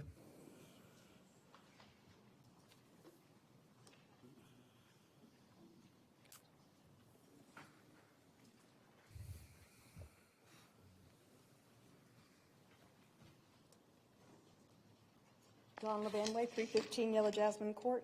Council members, before I speak to the 271 Lazy Hill development, I want you to know who is asking. Alan Welch has lived in Berkeley Run for 42 years. Kenneth and Susan Hill, 41 years. Glenn and Janet Jones, David Jackson, Frank Gregory, Dennis and Anita Tompkins, 38 years. When you look across our 125 homes, 42 households have lived there 30 to 39 years, and another 30 have lived there 20 to 29 years. 59% of Berkeley Run families have called this place home for over 2 decades. Not because they had to, because it was worth staying for. That is not a neighborhood. That is a community built over a lifetime. We did not come tonight empty-handed. Several weeks ago, a few neighbors sat down with Jason Dangerfield and councilmen, and we feel we have 2 acceptable paths forward. The first is a responsibly scaled planned development capped at 130 homes. That number is not arbitrary. Berkeley Run has 125 homes, Blackstone 34 homes. A 130 home limit is consistent with the character and scale of the established area. The second path, and one that has grown on us, is a middle or elementary school. When it was first raised at a council meeting, many of us reacted quickly, but now many of us support it. A school requires no moratorium lift, no rezoning, no precedent set that would open the door to developing other acreage in our area. Beyond that, a school solves the Lazy Hill traffic problem rather than worsening it. A school slows down traffic, and it would have to be dealt with for 180 days out of the year. The noise impact is minimal compared to a dense residential cluster operating every hour of every day. Berkeley County has made it clear it wants to invest in growth. We are not here to stop growth. We are here to ask that growth be thoughtful, and it reflects what this community has built over 40 years and what the families who will come after us deserve to inherit. We've come tonight and hope that this council will weigh carefully a thoughtfully scaled development of no more than 130 homes or a school that serves this county's future. Thank you.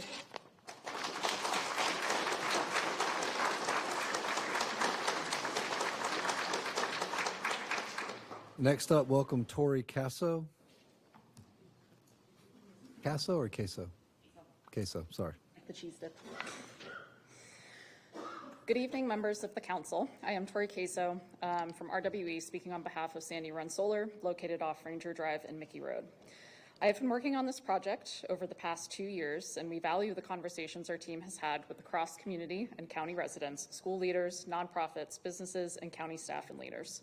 I personally have had conversations with neighbors and business leaders at our focus group and open houses we've held, and have gone door to door and spoken with project neighbors.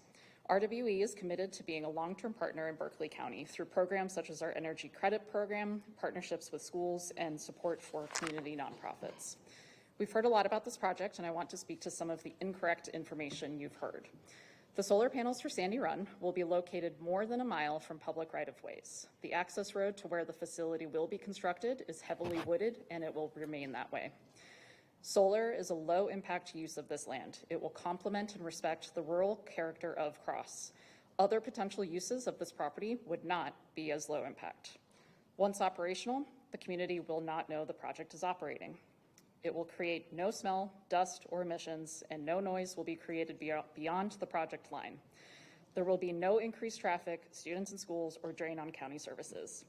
There has been a lot of confusion about the size of the project. Sandy Run will not cover 7,500 acres.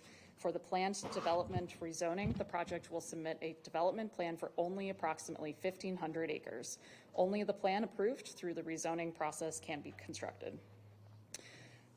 The project will interconnect to the Santee Cooper grid and sell power through Santee Cooper, as South Carolina is a regulated market and generation from the facility cannot be directly sold to a third party. Finally, we will use modern solar panels, which are made of glass and aluminum. Cadmium telluride panels will not be used, and those panels that we do use will be installed and do not pose a threat to public health and safety. Again, Sandy Run Solar will not change the Cross community. After construction, it will not be That's seen as Queso, hood. your time is up. And we respectfully request that the council approve the requested. Thank you very much. I'm going to ask the audience to please keep it down. I'll chair and handle this meeting.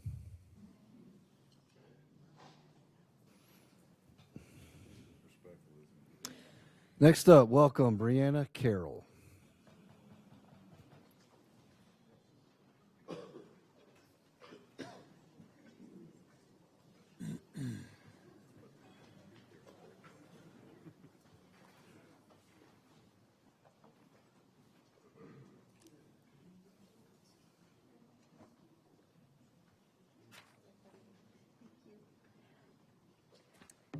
Brianna Carroll, 1861 County Line Road, Cross, roughly a mile and a half to 2 miles to the Sandy Run Solar Project.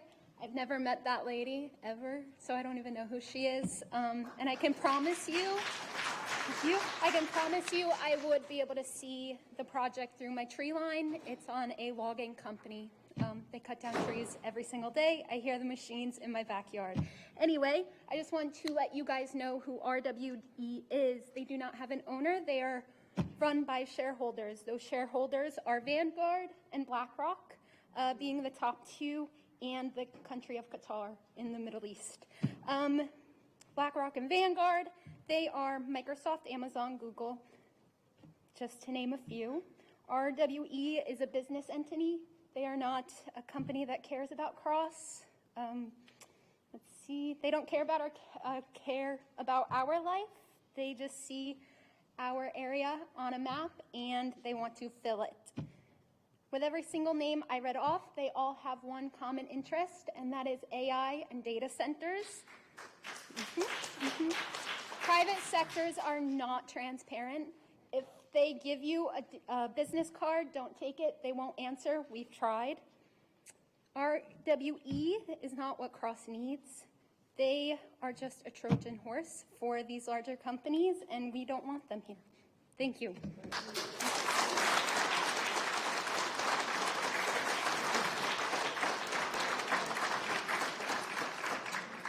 Next up, welcome Ralph Prelo Jr.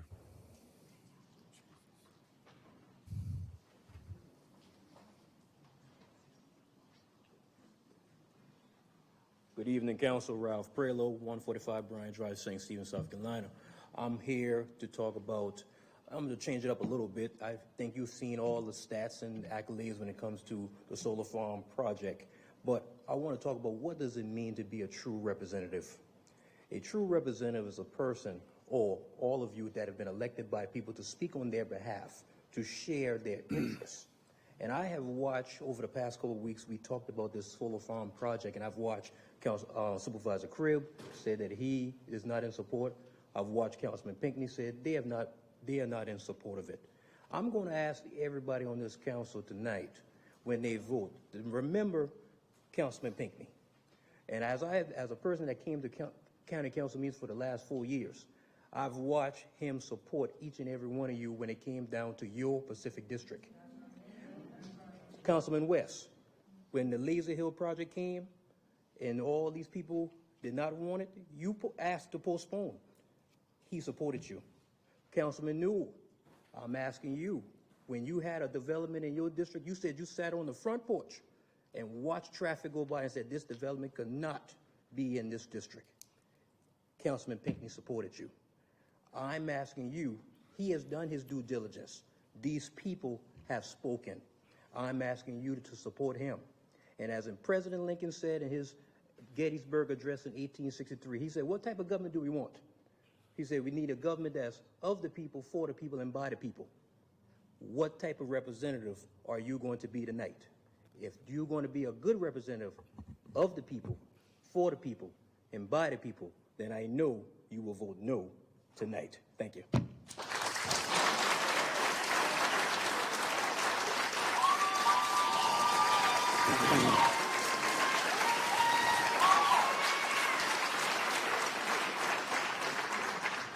Next up, welcome Peggy Gallagher.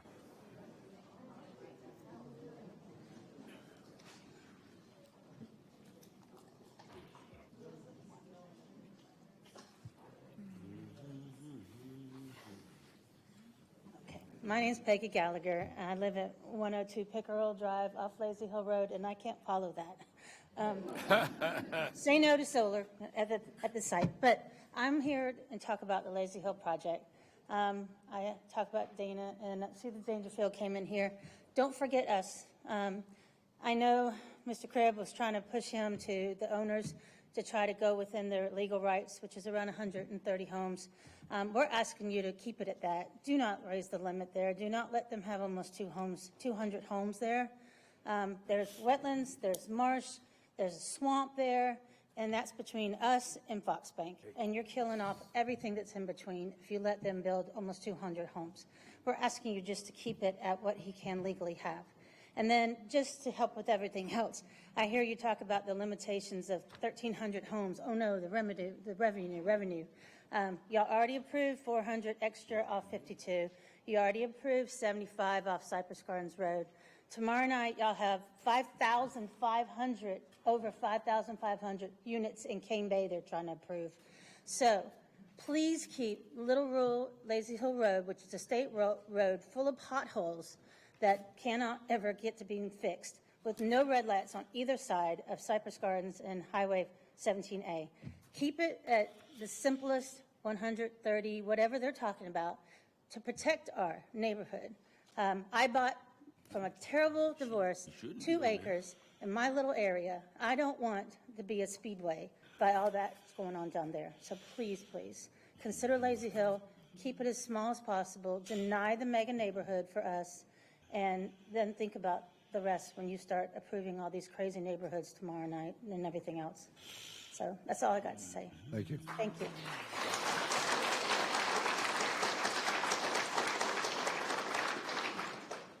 Next up, welcome Melody Vaughn.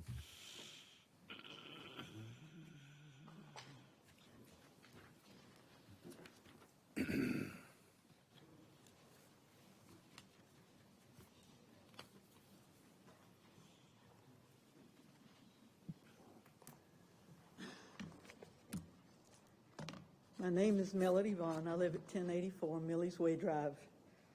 I almost wanted to move to Cross. What I speak to today is nothing as large as theirs, but in many ways it's exactly the same. as we've heard from others who have stood at this podium. I'm here to respectfully oppose a proposed rezoning from a rural neighborhood commercial to a general commercial that is within my community on the corner of Millie's Way Drive and Highway 52.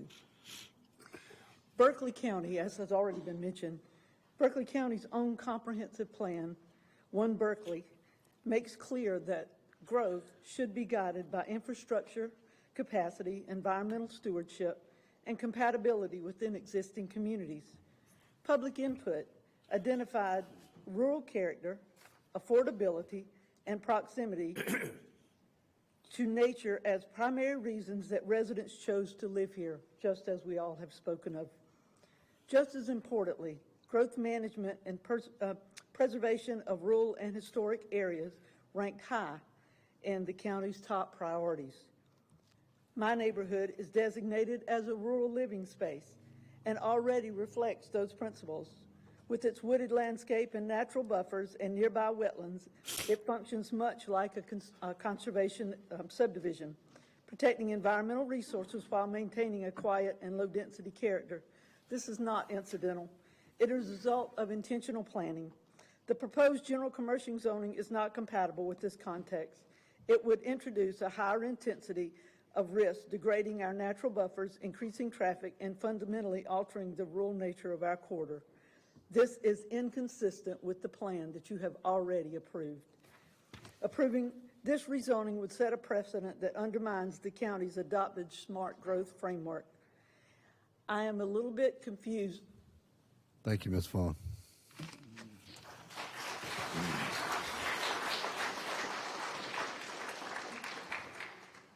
Our final speaker, welcome John Joe Salazar.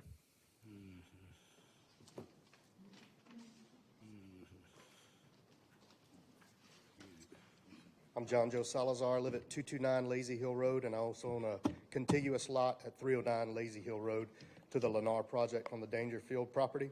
Last time I spoke to you, I requested you not lift the moratorium. I would still be of that mindset if I knew that was an option, but it seems like it's not. As I'm not speaking on behalf of the neighborhood, just myself in this conversation. As far as the school's concerned, I'm still against that idea personally, so I want to make that clear. I ask council, if you lift the moratorium or if you don't, I think it would be obviously owner's right to develop it with about 130 homes. If you lift the moratorium, obviously, you can kind of call the ball on that with the development agreement, which we've discussed many times. So I would ask you just to consider the residents that have been mentioned already this evening that have lived there for a short period of time or a long period of time. We moved there for a way of life. We moved there for privacy, for space, for the specific type of community that that neighborhood offers, where which we can go out and enjoy, you know, some space and some enjoyment, quiet enjoyment, without having someone right up on top of you. So these two close together houses would present that. It would not mimic what the neighborhood is about. And so we ask that you consider that, which would also consider our property values, which are well in you know, any size lot, acre plus 2, 3. Most of them are 2 to 5 acres, or $800,000–900,000. You know, if you put $300,000–400,000 houses in there, it won't work. So please, as you consider, if you go to a development agreement, consider the land values, consider the neighborhood that you're moving into that's enjoyed quiet enjoyment for so long, and make your arrangements with the developer with that in mind. That's all we ask. Thank you. I yield. Thank you.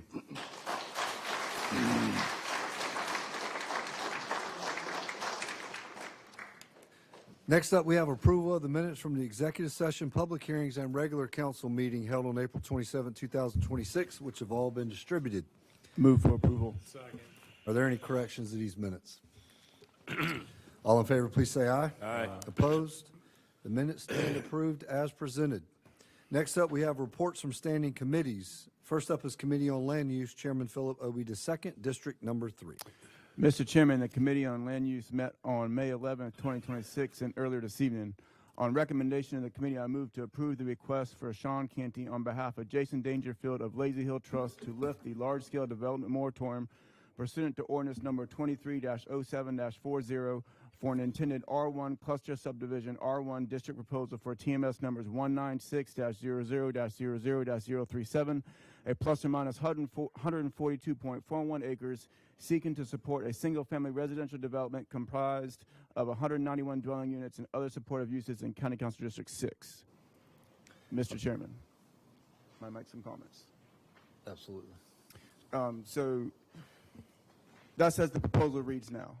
Councilman West and I and the community and Mr. Dangerfield, the developer, have met several times. I think we've had 3 different community meetings, including one meeting here in County Council office with the community leaders and stuff like that. And even our last meeting, my other fellow council members, Councilman Owens and Councilman Brooks, attended that meeting. We've made a lot of headway with this development, despite what I just read in their initial application. As you saw in the initial application, it's 191 homes. Well, we've worked with Mr. Dangerfield. He came back with a second proposal that shows around 136 homes. What we're asking for tonight is for him to further sharpen that pencil and get down to only 130 homes that is available there, that can be built there by right. Also, he's gone into, and he said it tonight, that he'd be willing to move this development into a development agreement. The community is in support of a development agreement. Like we've talked many times, a development agreement is not a simple rezoning. It's actually a contract with the developer and the county that they got to build specific things. And those specific things that we've addressed with the citizens of that neighborhood, again, is like I said, 130 homes or less. We've talked about traffic on the road and how people use it as a cut through and speed through. The original development called for a traffic circle to help with traffic on that road and to slow people down. The community would like to see a 3-way stop at that intersection where the development is going to go. Putting in this 3-way stop also helps save the oak trees that are on that entrance to that road. I know there's been some debate on how old they are, but nonetheless, it saves oak trees that are 20, 30, 40 years old.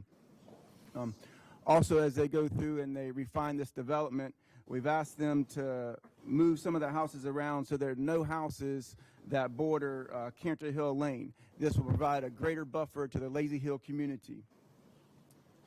We also learned with this development that could be codified inside the development agreement as well, as all these homes will be hardy plank homes. Mr. Dangerfield, from what we've understood from the community meetings, has taken great care in ensuring that his property provides good quality homes. Again, hardy plank homes, he talked about them being 2,500 to 2,800 square foot with large front porches. Might not match all the homes in the neighborhood, but it'd be a far cry from some of the vinyl cities we see. So with that, I'm looking at my Lazy Hill neighbors that are outside in the foyer as well. Hopefully they can hear everything as well that I've said. This still does not take the option off that's been introduced to us as a school site going there. What this provides us to do tonight is we lift the moratorium, we can see that finalized design, and we can determine whether or not they meet all the things that we've talked about in our community meetings. And if they do, then we move forward with it whenever they bring that proposal back to us. And if they don't, then we can deny it, and then we can look at putting a school there. Thank you. Mr. West, have I missed anything from our conversations with the community? Thank you. Oh, Councilman Knowles recusal. I just want to say for the record that, in this... Councilman Davis? Yes. You have the floor. Thank you. I vehemently was opposed to the lifting, but it seems like debate and the process have reached a point that we can move forward. When I first started having my opposition, I got a lot of telephone calls. Apparently, I haven't gotten any recently, okay?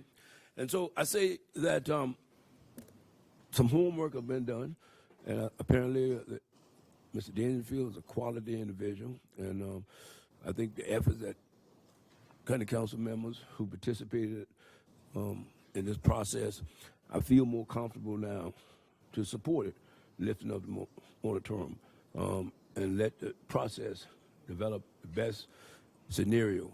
I got friends that live on Lazy Hill, okay? And I know change is difficult, but I just want the record to state that based on recent developments, I remove my opposition and let the process move forward. Mr. Chairman. Councilman Obi. I just want to reiterate again tonight, with the lifting of the moratorium, nothing happens tomorrow.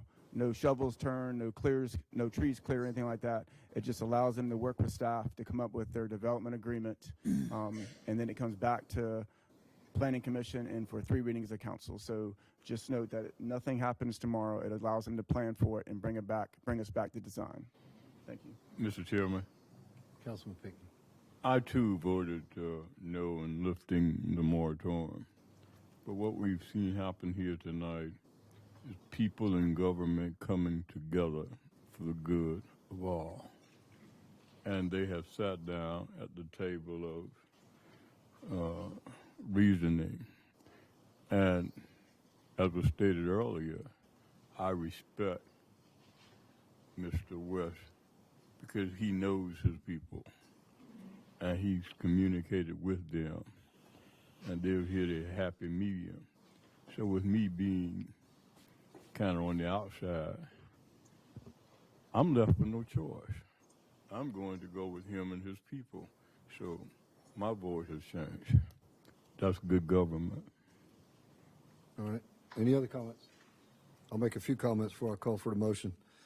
The moratorium process is, it's messy, and it's messy at the beginning, and council certainly didn't pass it to make council's jobs easier. In fact, they're much more difficult at the beginning. But it ends up triggering a process that happens slow and methodically over months, and it kind of forces that conversation. So tonight I want to commend, it sounds like my colleagues have taken a lot of their time to go out to the community. The community's taken a lot of their time to come to these meetings, and the property owner is listening. Right. And when we sit up here, everybody wants us to agree with exactly their side, but as we sit here, we represent everyone. We represent the property owners, we represent the surrounding communities, I mean, you name it. So I want to commend everyone for, you know, Councilman West represents this district, but you got 3-4 members showing up at a meeting in that community because they care more than just about their district. And again, the community, thanks so much for coming out. I know it's aggravating. We throw you into traffic right after work. You got to make arrangements for your family, but your efforts have paid off. And to the property owner, thank you. It's not lip service here tonight. I got a feeling if something comes, we're not passing something tonight to appease the public, to sneak something on you later in a development agreement. In fact, Councilman Obi mentioned a lot of things tonight, and I suspect the development agreement will be even better than what he mentioned tonight. There'll be some other elements that haven't been thought of because it has to go to the Planning Commission, 3 readings of Council Committee, and still 3 readings of Council, 7 additional readings. The moratorium process only gets you to a start line of something that is still uncertain. So with that, I have a motion to approve lifting the moratorium. All in favor, please say aye. Aye. Opposed? Motion carries. Mr. Chairman, for the next item, I recuse myself because I'm in direct conflict with it and allow Vice Chair Councilman West to read that off. Don't my recusal for conflict. All right, now note Councilman Obi and Councilman Newell's recusal. Thank you. On recommendation of the committee, I move to approve the request for RWE Solar Development, LLC, on behalf of Tallcorn Forestry, LLC, to lift the large-scale development moratorium pursuant to ordinance number 23-07-40 for an intended industrial plan development, PD OPIP, for TMS number 051-00, -00-037, 052-00-00-040, and 064-00-00-002, plus or minus 7,521 acres, 0.79 acres, total acres, seeking to support an approximately 1,500 acre solar generation facility in Council District 7. All right, I have a motion. Move for denial. I have a motion to approve out of committee in the spirit of how we handled just the last moratorium lift. Would anyone like to have a comment? I would. Councilman Pinckney. You just witnessed people coming together for the good of the people. We had to change them heart and mind. And the only difference between what just happened to what I'm asking to let happen is the people of Berkeley County has benefited. But with RWE, there's no benefit to what you want to do except for your own good and those that's associated with this request. So here again, I mean, the decision is an easy one. The truth has been spoken. So let's stand on that. And let's do all the good for the citizens, not only of Cross, not only of District 7, but of Berkeley County. There's no such development of that nature in all of Berkeley County. If I'm wrong, somebody correct me. What make you think we need it now? Yeah, they talked about the jobs. Understand what they said. 100 plus construction jobs. But as far as permanent employment, we're talking about 8 maybe at the most. And 35 to 40 years after that's over, they're gone. Santee Cooper said that what they're offering is about 9% of what they need when it comes to energy. 9%? Do the math. What's the benefit? So don't get hoodwinked by what you heard. But stand on the truth, because that's what you've heard from the citizens of Cross and other areas. I represent Cross. I live in Sandridge community, but I wouldn't want that in my community. And I ask all my colleagues here on county council, how many of you would want that in your community? And we are here to serve the people. We are here to protect the people. We are here to promote the quality of life for all of our citizens. Let's do our due diligence here tonight. And all respect to RWE, go back to Texas, where you came from.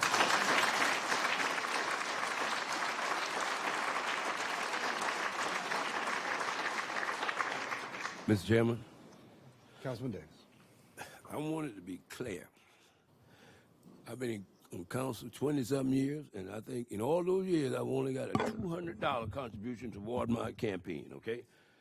And the reason I did that, because I like to keep my position free and clear. You can't purchase me. Now, I like to tell people, I can appreciate these fine folks from Cross. I want you to know, my family is from Cross. And I can tell by your zealous approach, fighters, that you are from Cross. I'm from Cross. My grandmama, bless her soul, we would go down Wigfall Lane. Had a nephew back that road. And what happened was, Santee Cooper was originated. That's how we get electricity. Because they flooded the water and a change occurred. But I was raised at my grandmama's knees. Now, I'm a little biased, Cross people. I'm going to tell you what. I got solar panels on my house, but it's not hooked up. I believe in solar panels. I'm going to drive a Tesla. I'm telling you why I believe in it. It's the future. Now, you can begrudgingly say you don't want to move along with it, but that's the future. And I'll tell you this. I took my time and I drove across the elementary school, went back in that woods, and saw it for myself. What appalls me is why Berkeley Electric Co-op, which is a co-op, wouldn't think of a process to have solar panels, how they don't have to buy property from Santee Cooper. My light bill is off the chain, most of the people I know. It's off the chain. So I'm telling you that we cannot continue in this method of providing power. Now, I'm a member of the Sierra Club. I'm a member of the Arbor. We don't cut down trees. I say that because I live within walking distance of where I was born and raised. I don't live behind no gated community. I got a garden, got some little bit of okra coming up. I got chickens. I get eggs. I try to live a simple life. But I'm telling you, you can't derail change. And I say that with all due passion in my heart. Carwell called me and said, Steve pray on it. Yes, I prayed on it, you know. But to negate this opportunity would be foolish to me, because the people in the surrounding area are going to get credit off their light bill. Now, what I was trying to get, this is what I wanted for some consideration of the utility bills for Cross Elementary School would be deflected, how they could use the money for some other aspect at the elementary school out there. But I'm telling you, I went out there way out in the woods. I hunt. I don't kill nothing I will not consume. I grew up with humble beginnings. And don't think for a minute that I don't share your passion. But you, the same way, you know, I was opposed to the other lifting. I love you. I'm telling you, you can't stop it. And, well, I hear you, but the bottom line is, we've argued with the wrong people. We are a member of a co-op, Berkeley Electric Co-op. Why? They didn't think of this. What? Yeah, that's stupid. Buy from Sandy Company and sell it to us. We're a co-op. There was a reason why we became a co-op. When we don't have a vision, this is where we are. So I'm not in support in reference to Mr. Carville. I just want you to know plain, I'm not. Because I believe it's a necessity that time has come. Any other comments? Sure. I'm going to ask the audience to, it's council's time now. We had public comment. Be respectful of that time. Interrupt nobody. Councilman West, excuse me? Here's why that's important, because you're not the only ones at this meeting. And the people in the back can't hear you when you speak like that. People online, the recordings that we have to make sure this meeting goes to everybody, you can't hear it when you act like that. So please don't. And please forgive my voice. I was in D.C. all last week screaming and yelling, and I may not have it anymore. But I'm against this. So we get that out of the way. I think there's a real need for solutions for power for the residents of Berkeley County, for the state of South Carolina. I saw new statistics this week. We're up 79%. There's a lot of people that want to live here. And we're not going to put a door on I-95 or I-26, and they're going to keep coming. So what do we do? What do we do when we have problems that we didn't create, but that we have to deal with? And I understand why they're coming. I understand why you're probably still here. Berkeley County is a beautiful place. We all love it. There's not a person up here that doesn't live here and love it. But we all have different opinions about why things go the way they do and how we support the people that live here. I don't think this is a solution, though. I think this is a short-term answer to a long-term problem. We have the need for power. There's no argument there. You want to walk to your house tonight when you get out of your car and turn your light switch on. And you want the refrigerator to work. And you want the AC to work in the middle of July. You don't want rolling brownouts or blackouts like other states have, because they have a burden of government that doesn't allow projects like this to move forward. Now, is green power the solution to that? I'm not sure. But we need more power in the state of South Carolina, which is a fact. We need it. But I'm not sure that this is the right project. I think when we look at the Kennedy's project coming online, when we look at other expansions, other places, there are other ways for us to do it. Now, if we were to ever get another coal-fired plant, I'm sure the people that spoke in favor of the green sources wouldn't be for it, but I would. Berkeley County needs to be stronger, and we're stronger when we're energy dependent. America is stronger when we're energy independent. So how do we get better projects in front of Berkeley County? And that's my question tonight that I'm going to leave it with. I think it's a temporary solution to a long-term problem. I'll make a few comments. And first, I only vote tonight if there's a tie. But I do want to say this, and I said it at the last meeting. I'm not broadly against solar. I'm just against it in our county because of our reality with all the growth. We can't be everything. We can't get all this industrial growth and all this residential growth and say, also, we're going to give up thousands of acres for solar. And I was thinking, every homeowner's free to put solar panels on top of their home if they want to. It doesn't have to go on 1,500 acres of land. We have 25 to 30 million square foot of rooftop on industrial sites in this county. 25, and if the industries came in and wanted to put the solar panels on top of their rooftops, nobody would be here complaining. You'd be going, hey, they're providing their own energy. That's a great thing. And we haven't impacted any more pervious or impervious surface or any of that stuff. So I'm for all kinds of, I'm not a huge fan of windmills or anything like that, but I'm for all kinds of power. But what I'm stating is we have counties to our north, Clarendon County, Williamsburg County, that if a Dollar General comes tomorrow, they make an announcement as if we would a $500 million Nucor expansion with the same excitement that we have. And that's just the difference between our reality and theirs. So if I thought, I wouldn't be for this no matter what, but I wish I could believe this wasn't going to be a template to happen over and over and over. And I'm hoping my colleagues, and I respect everybody's decision, I'm hoping my colleagues that support this would support it if it happened right next to residential communities with the same response in their district that we're seeing here tonight. And not just happy it's not in your backyard, because with all the paper mills closing and stuff, people are going to be looking for more viable ways to bring in revenue to pay their taxes. And timbering the trees is becoming less and less viable. So this becomes more and more viable. Our friends from Austin, Texas aren't going to be last friends to come visit us. The last thing I'll say is I wish it was a Berkeley County company, and I wish they had roots in Cross, and I wish the revenue was going to go to someone in our state even, or someone in our county. I mean, I can't find anything that makes sense in this for the life of me.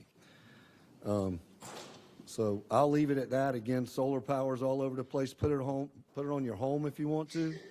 Put it on top of the 30 million square foot of warehouses we got. That would provide a whole lot of power. And anybody can do that tomorrow if they want to.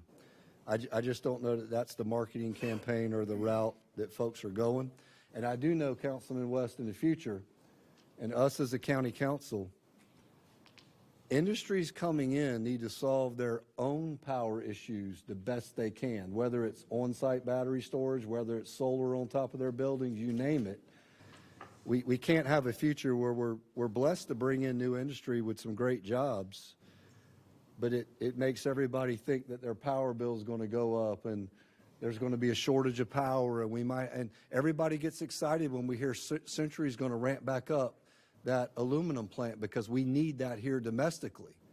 But let me tell you, providing power for that is something else.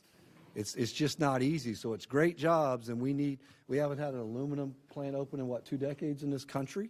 So we just got one in Berkeley County. That's a great thing. But the first thing I was thinking, oh my goodness, how much power they need. Where's the power going to come from? So, but when it comes to solar, there's a lot of alternatives other than flying over Berkeley County and seeing massive solar fields all over the place. This will not be the last. So with that, I have a motion to approve lifting the moratorium. All in favor, please say aye. Aye. Opposed? Nay. Roll call vote, Madam Clerk. Member Owens. Aye. Councilmember Brooks. Aye. Councilwoman Stern. Aye. Councilmember West. Nay. Councilmember Pinckney. Nay.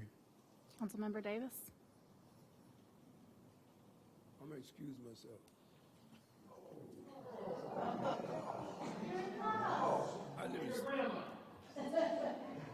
Let Johnny make the decision.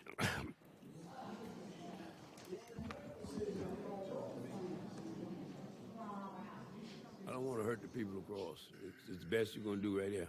Councilman Davis, you need to vote unless you got a good reason for recusal, and I would I'm a ask you member to of the Sierra consult with Councilman West, or our There attorney, is no legal John O. Williams. criteria for me if I want to not vote. None in the rules for that. None. Mr. Williams? It'll be reflected as an abstention. That's right. All right, motion passes.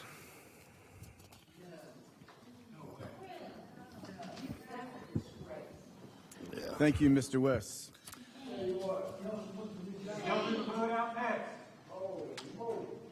We're going to continue on with the meeting. Thank you, Mr. West. Also, on recommendation of the committee, I move to deny Bill number 26-19, an order to modify the official zoning and development standards map of Berkeley County, South Carolina, in regards to Tyler Harris on behalf of Matthew Loudons Bailey for TMS numbers 181-00-01-015, a plus or minus 1.09 acres located on Highway 52 in the vicinity of Moncks Corner from the Agricultural Flex 1 District to the General Commercial GC District and County Council District 8. You want to give them a couple minutes? If you're here and you want to leave the room, we'll give a couple of minutes before we vote on that motion.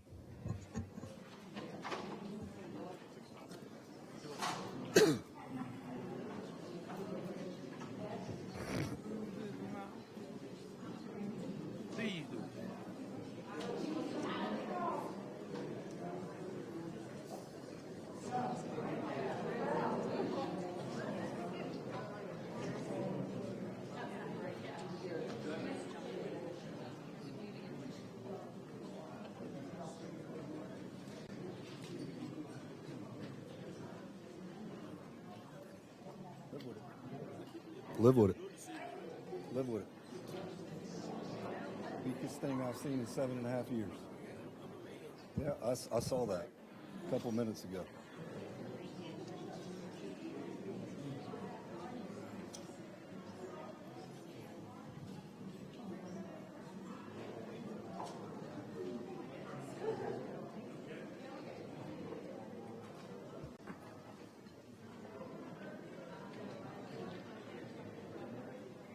All right, I have a motion to deny. All in favor, please say aye. Aye. Opposed? Motion carries.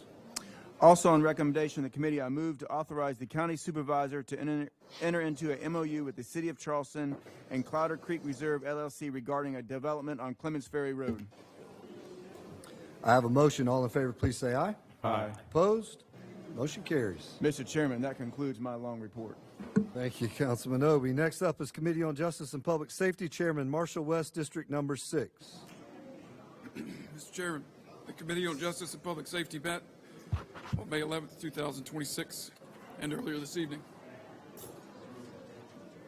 On recommendation of the committee, I move to approve the change order in the amount of $14,550 for the additional services to complete the roof replacement on the Fire Training Center from the Fire Department pooled funds. I have a motion. All in favor, please say aye. Aye. Opposed? Motion carries. Also, on recommendation of the committee, I move to accept the Berkeley County Fire Training Center into Berkeley County government operations and authorize the associated budget amendment to cover operational expenses. I have a motion. All in favor, please say aye. Aye. Opposed? That motion carries. Mr. Chairman, that concludes my report. Thank you, Councilman West. Next up is Committee on Public Utilities, Chairman Dan Owens, District Number 1. Mr. Chairman, thank you. The Committee on Public Utilities met May 11, 2026. On recommendation of the committee, I move to award contract to TCO Construction, the low responsive bidder for the Pump Station 29 Force Main relocation project in the amount of $409,247.80 from the R&R funds. I have a motion. All in favor, please say aye. Aye. Opposed? Motion carries. Mr. Chairman, that concludes my report. Thank you, Mr. Owens. Next up is Committee on Operations, Chairman Tommy Newell, District Number 4. Mr. Chairman, the Committee on Operations met on May 11, 2026, and earlier this evening. The motion to reconsider Henry Brown Boulevard landscaping. Mr. Chair, since we denied this landscape on Henry Brown Boulevard last month, I know there's been lots of discussion on how that was way too much money. I forget the number, $1 million or $1.2 million on landscaping. We're going to use that money for roads and road improvements across the county. I've since been working with the city of Goose Creek, who's going to take over some of the landscaping on that road, and it is their desire to help us out in creating a tree canopy on that road. Therefore, I move that we approve an allocation to the city of Goose Creek for them to create a tree canopy and do the necessary landscaping of $250,000, which would come from the 1 cent sales tax that would fulfill the landscaping on that road, but do it at a much cheaper cost and pass it over to the municipality to do it. Mr. Williams, do we make a motion to consider a vote on that and send it back to committee for those details? It can proceed as an amended motion, so he's amending the main motion to reduce the amount to $250,000. Okay, and you vote on the amendment and then vote on the main motion. I have a motion to amend. Do I have a second? Second. All in favor, please say aye. Aye. Opposed? The amendment passes. Now, I have a main motion to reconsider Henry Mound Boulevard landscaping project for the city of Goose Creek with the details mentioned by Councilman Obi. Move to approve based on the amended motion. All in favor, please say aye. Aye. Opposed? Motion carries. In 2026, Berkeley County was recognized as the recipient of the Charleston Animal Society's prestigious public award for leadership, investment, and commitment to partnership, in helping build a stronger, more humane future for animals, and no action was taken.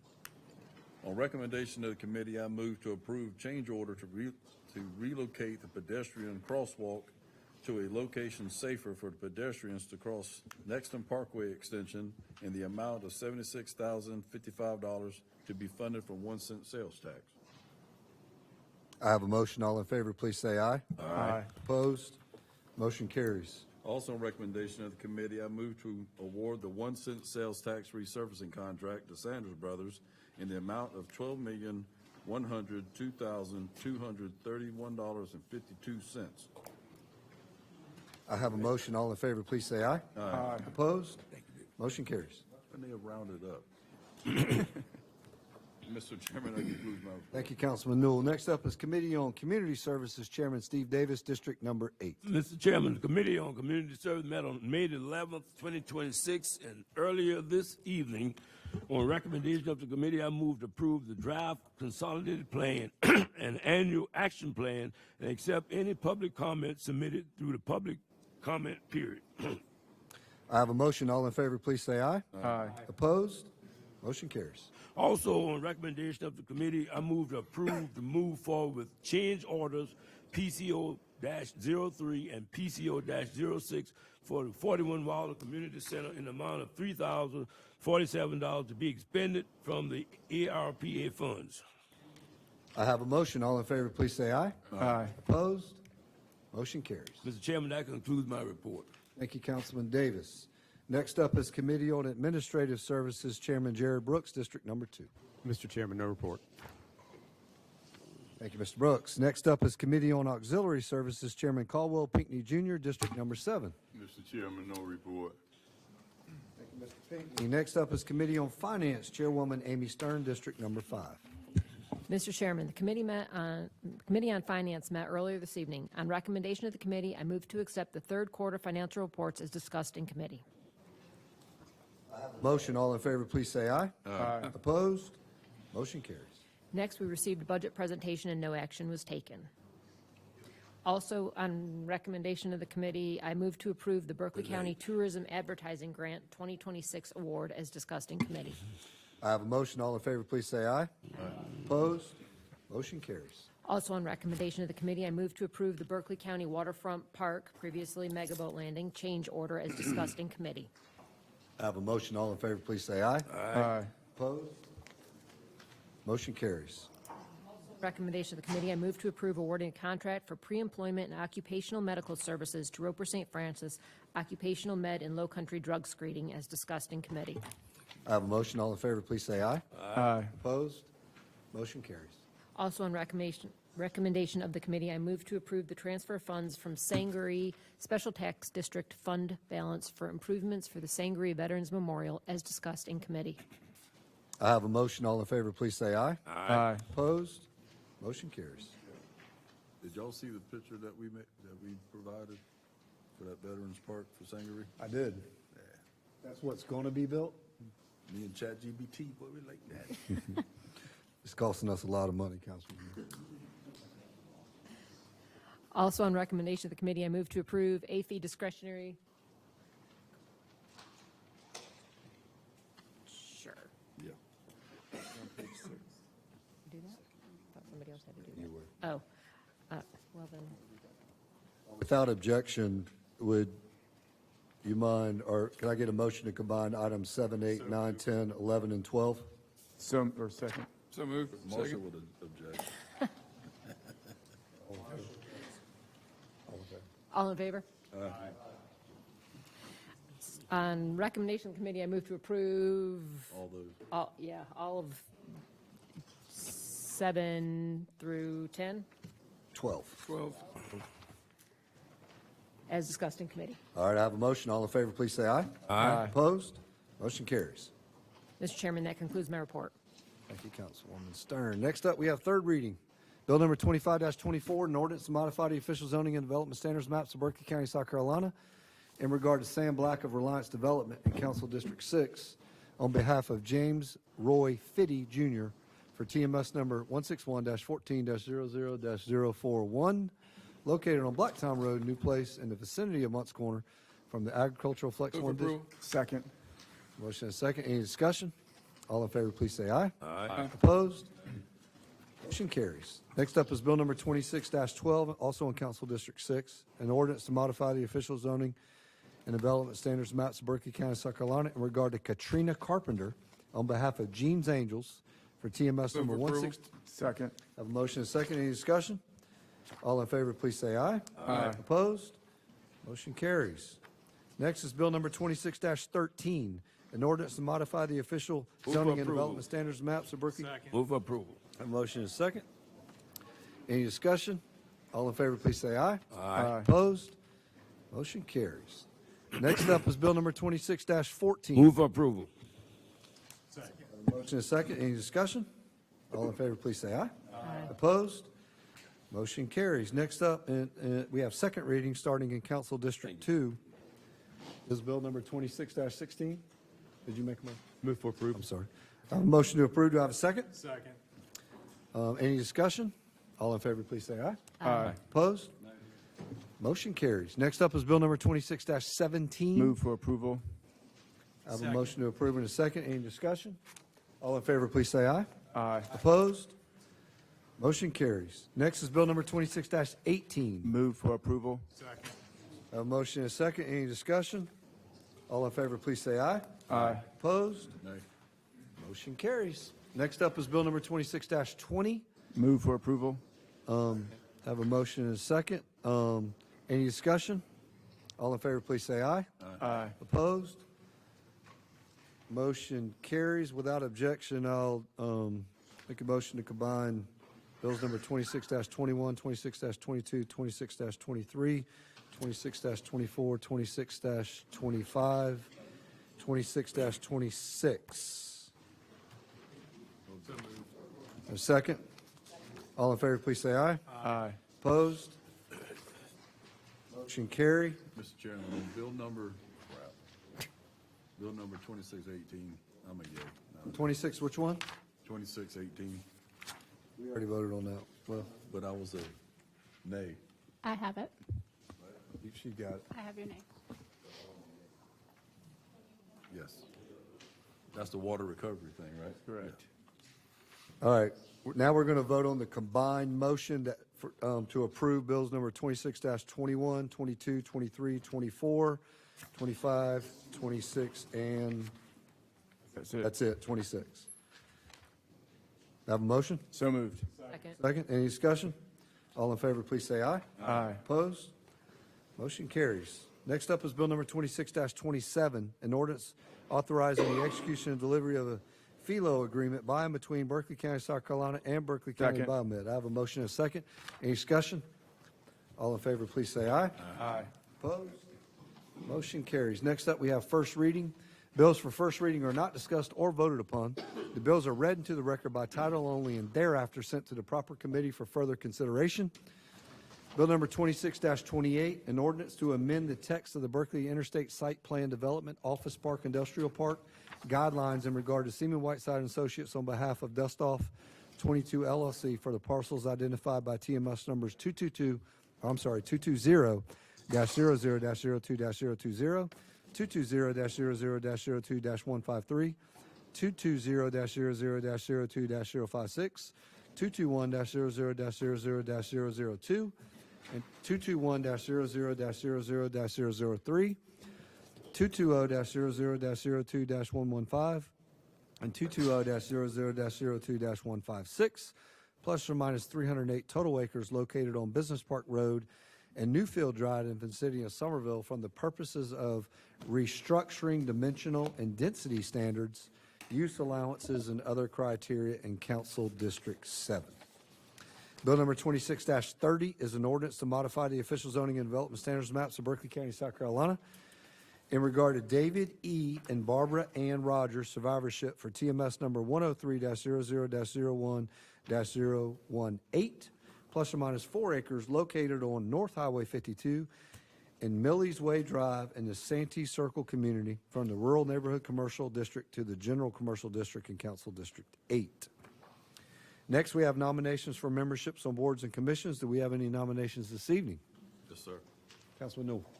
I'd like to appoint Jerome Cremmy to the Mental Health Board. Any other nominations? All right, I have a motion. All in favor, please say aye. Aye. Opposed? Motion carries.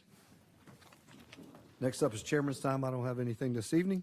Last up, we have an announcement. The next regular meeting of Berkeley County Council will be held on Monday, June 22nd, 2026, immediately following public hearing and any scheduled committee meetings at 6 p.m.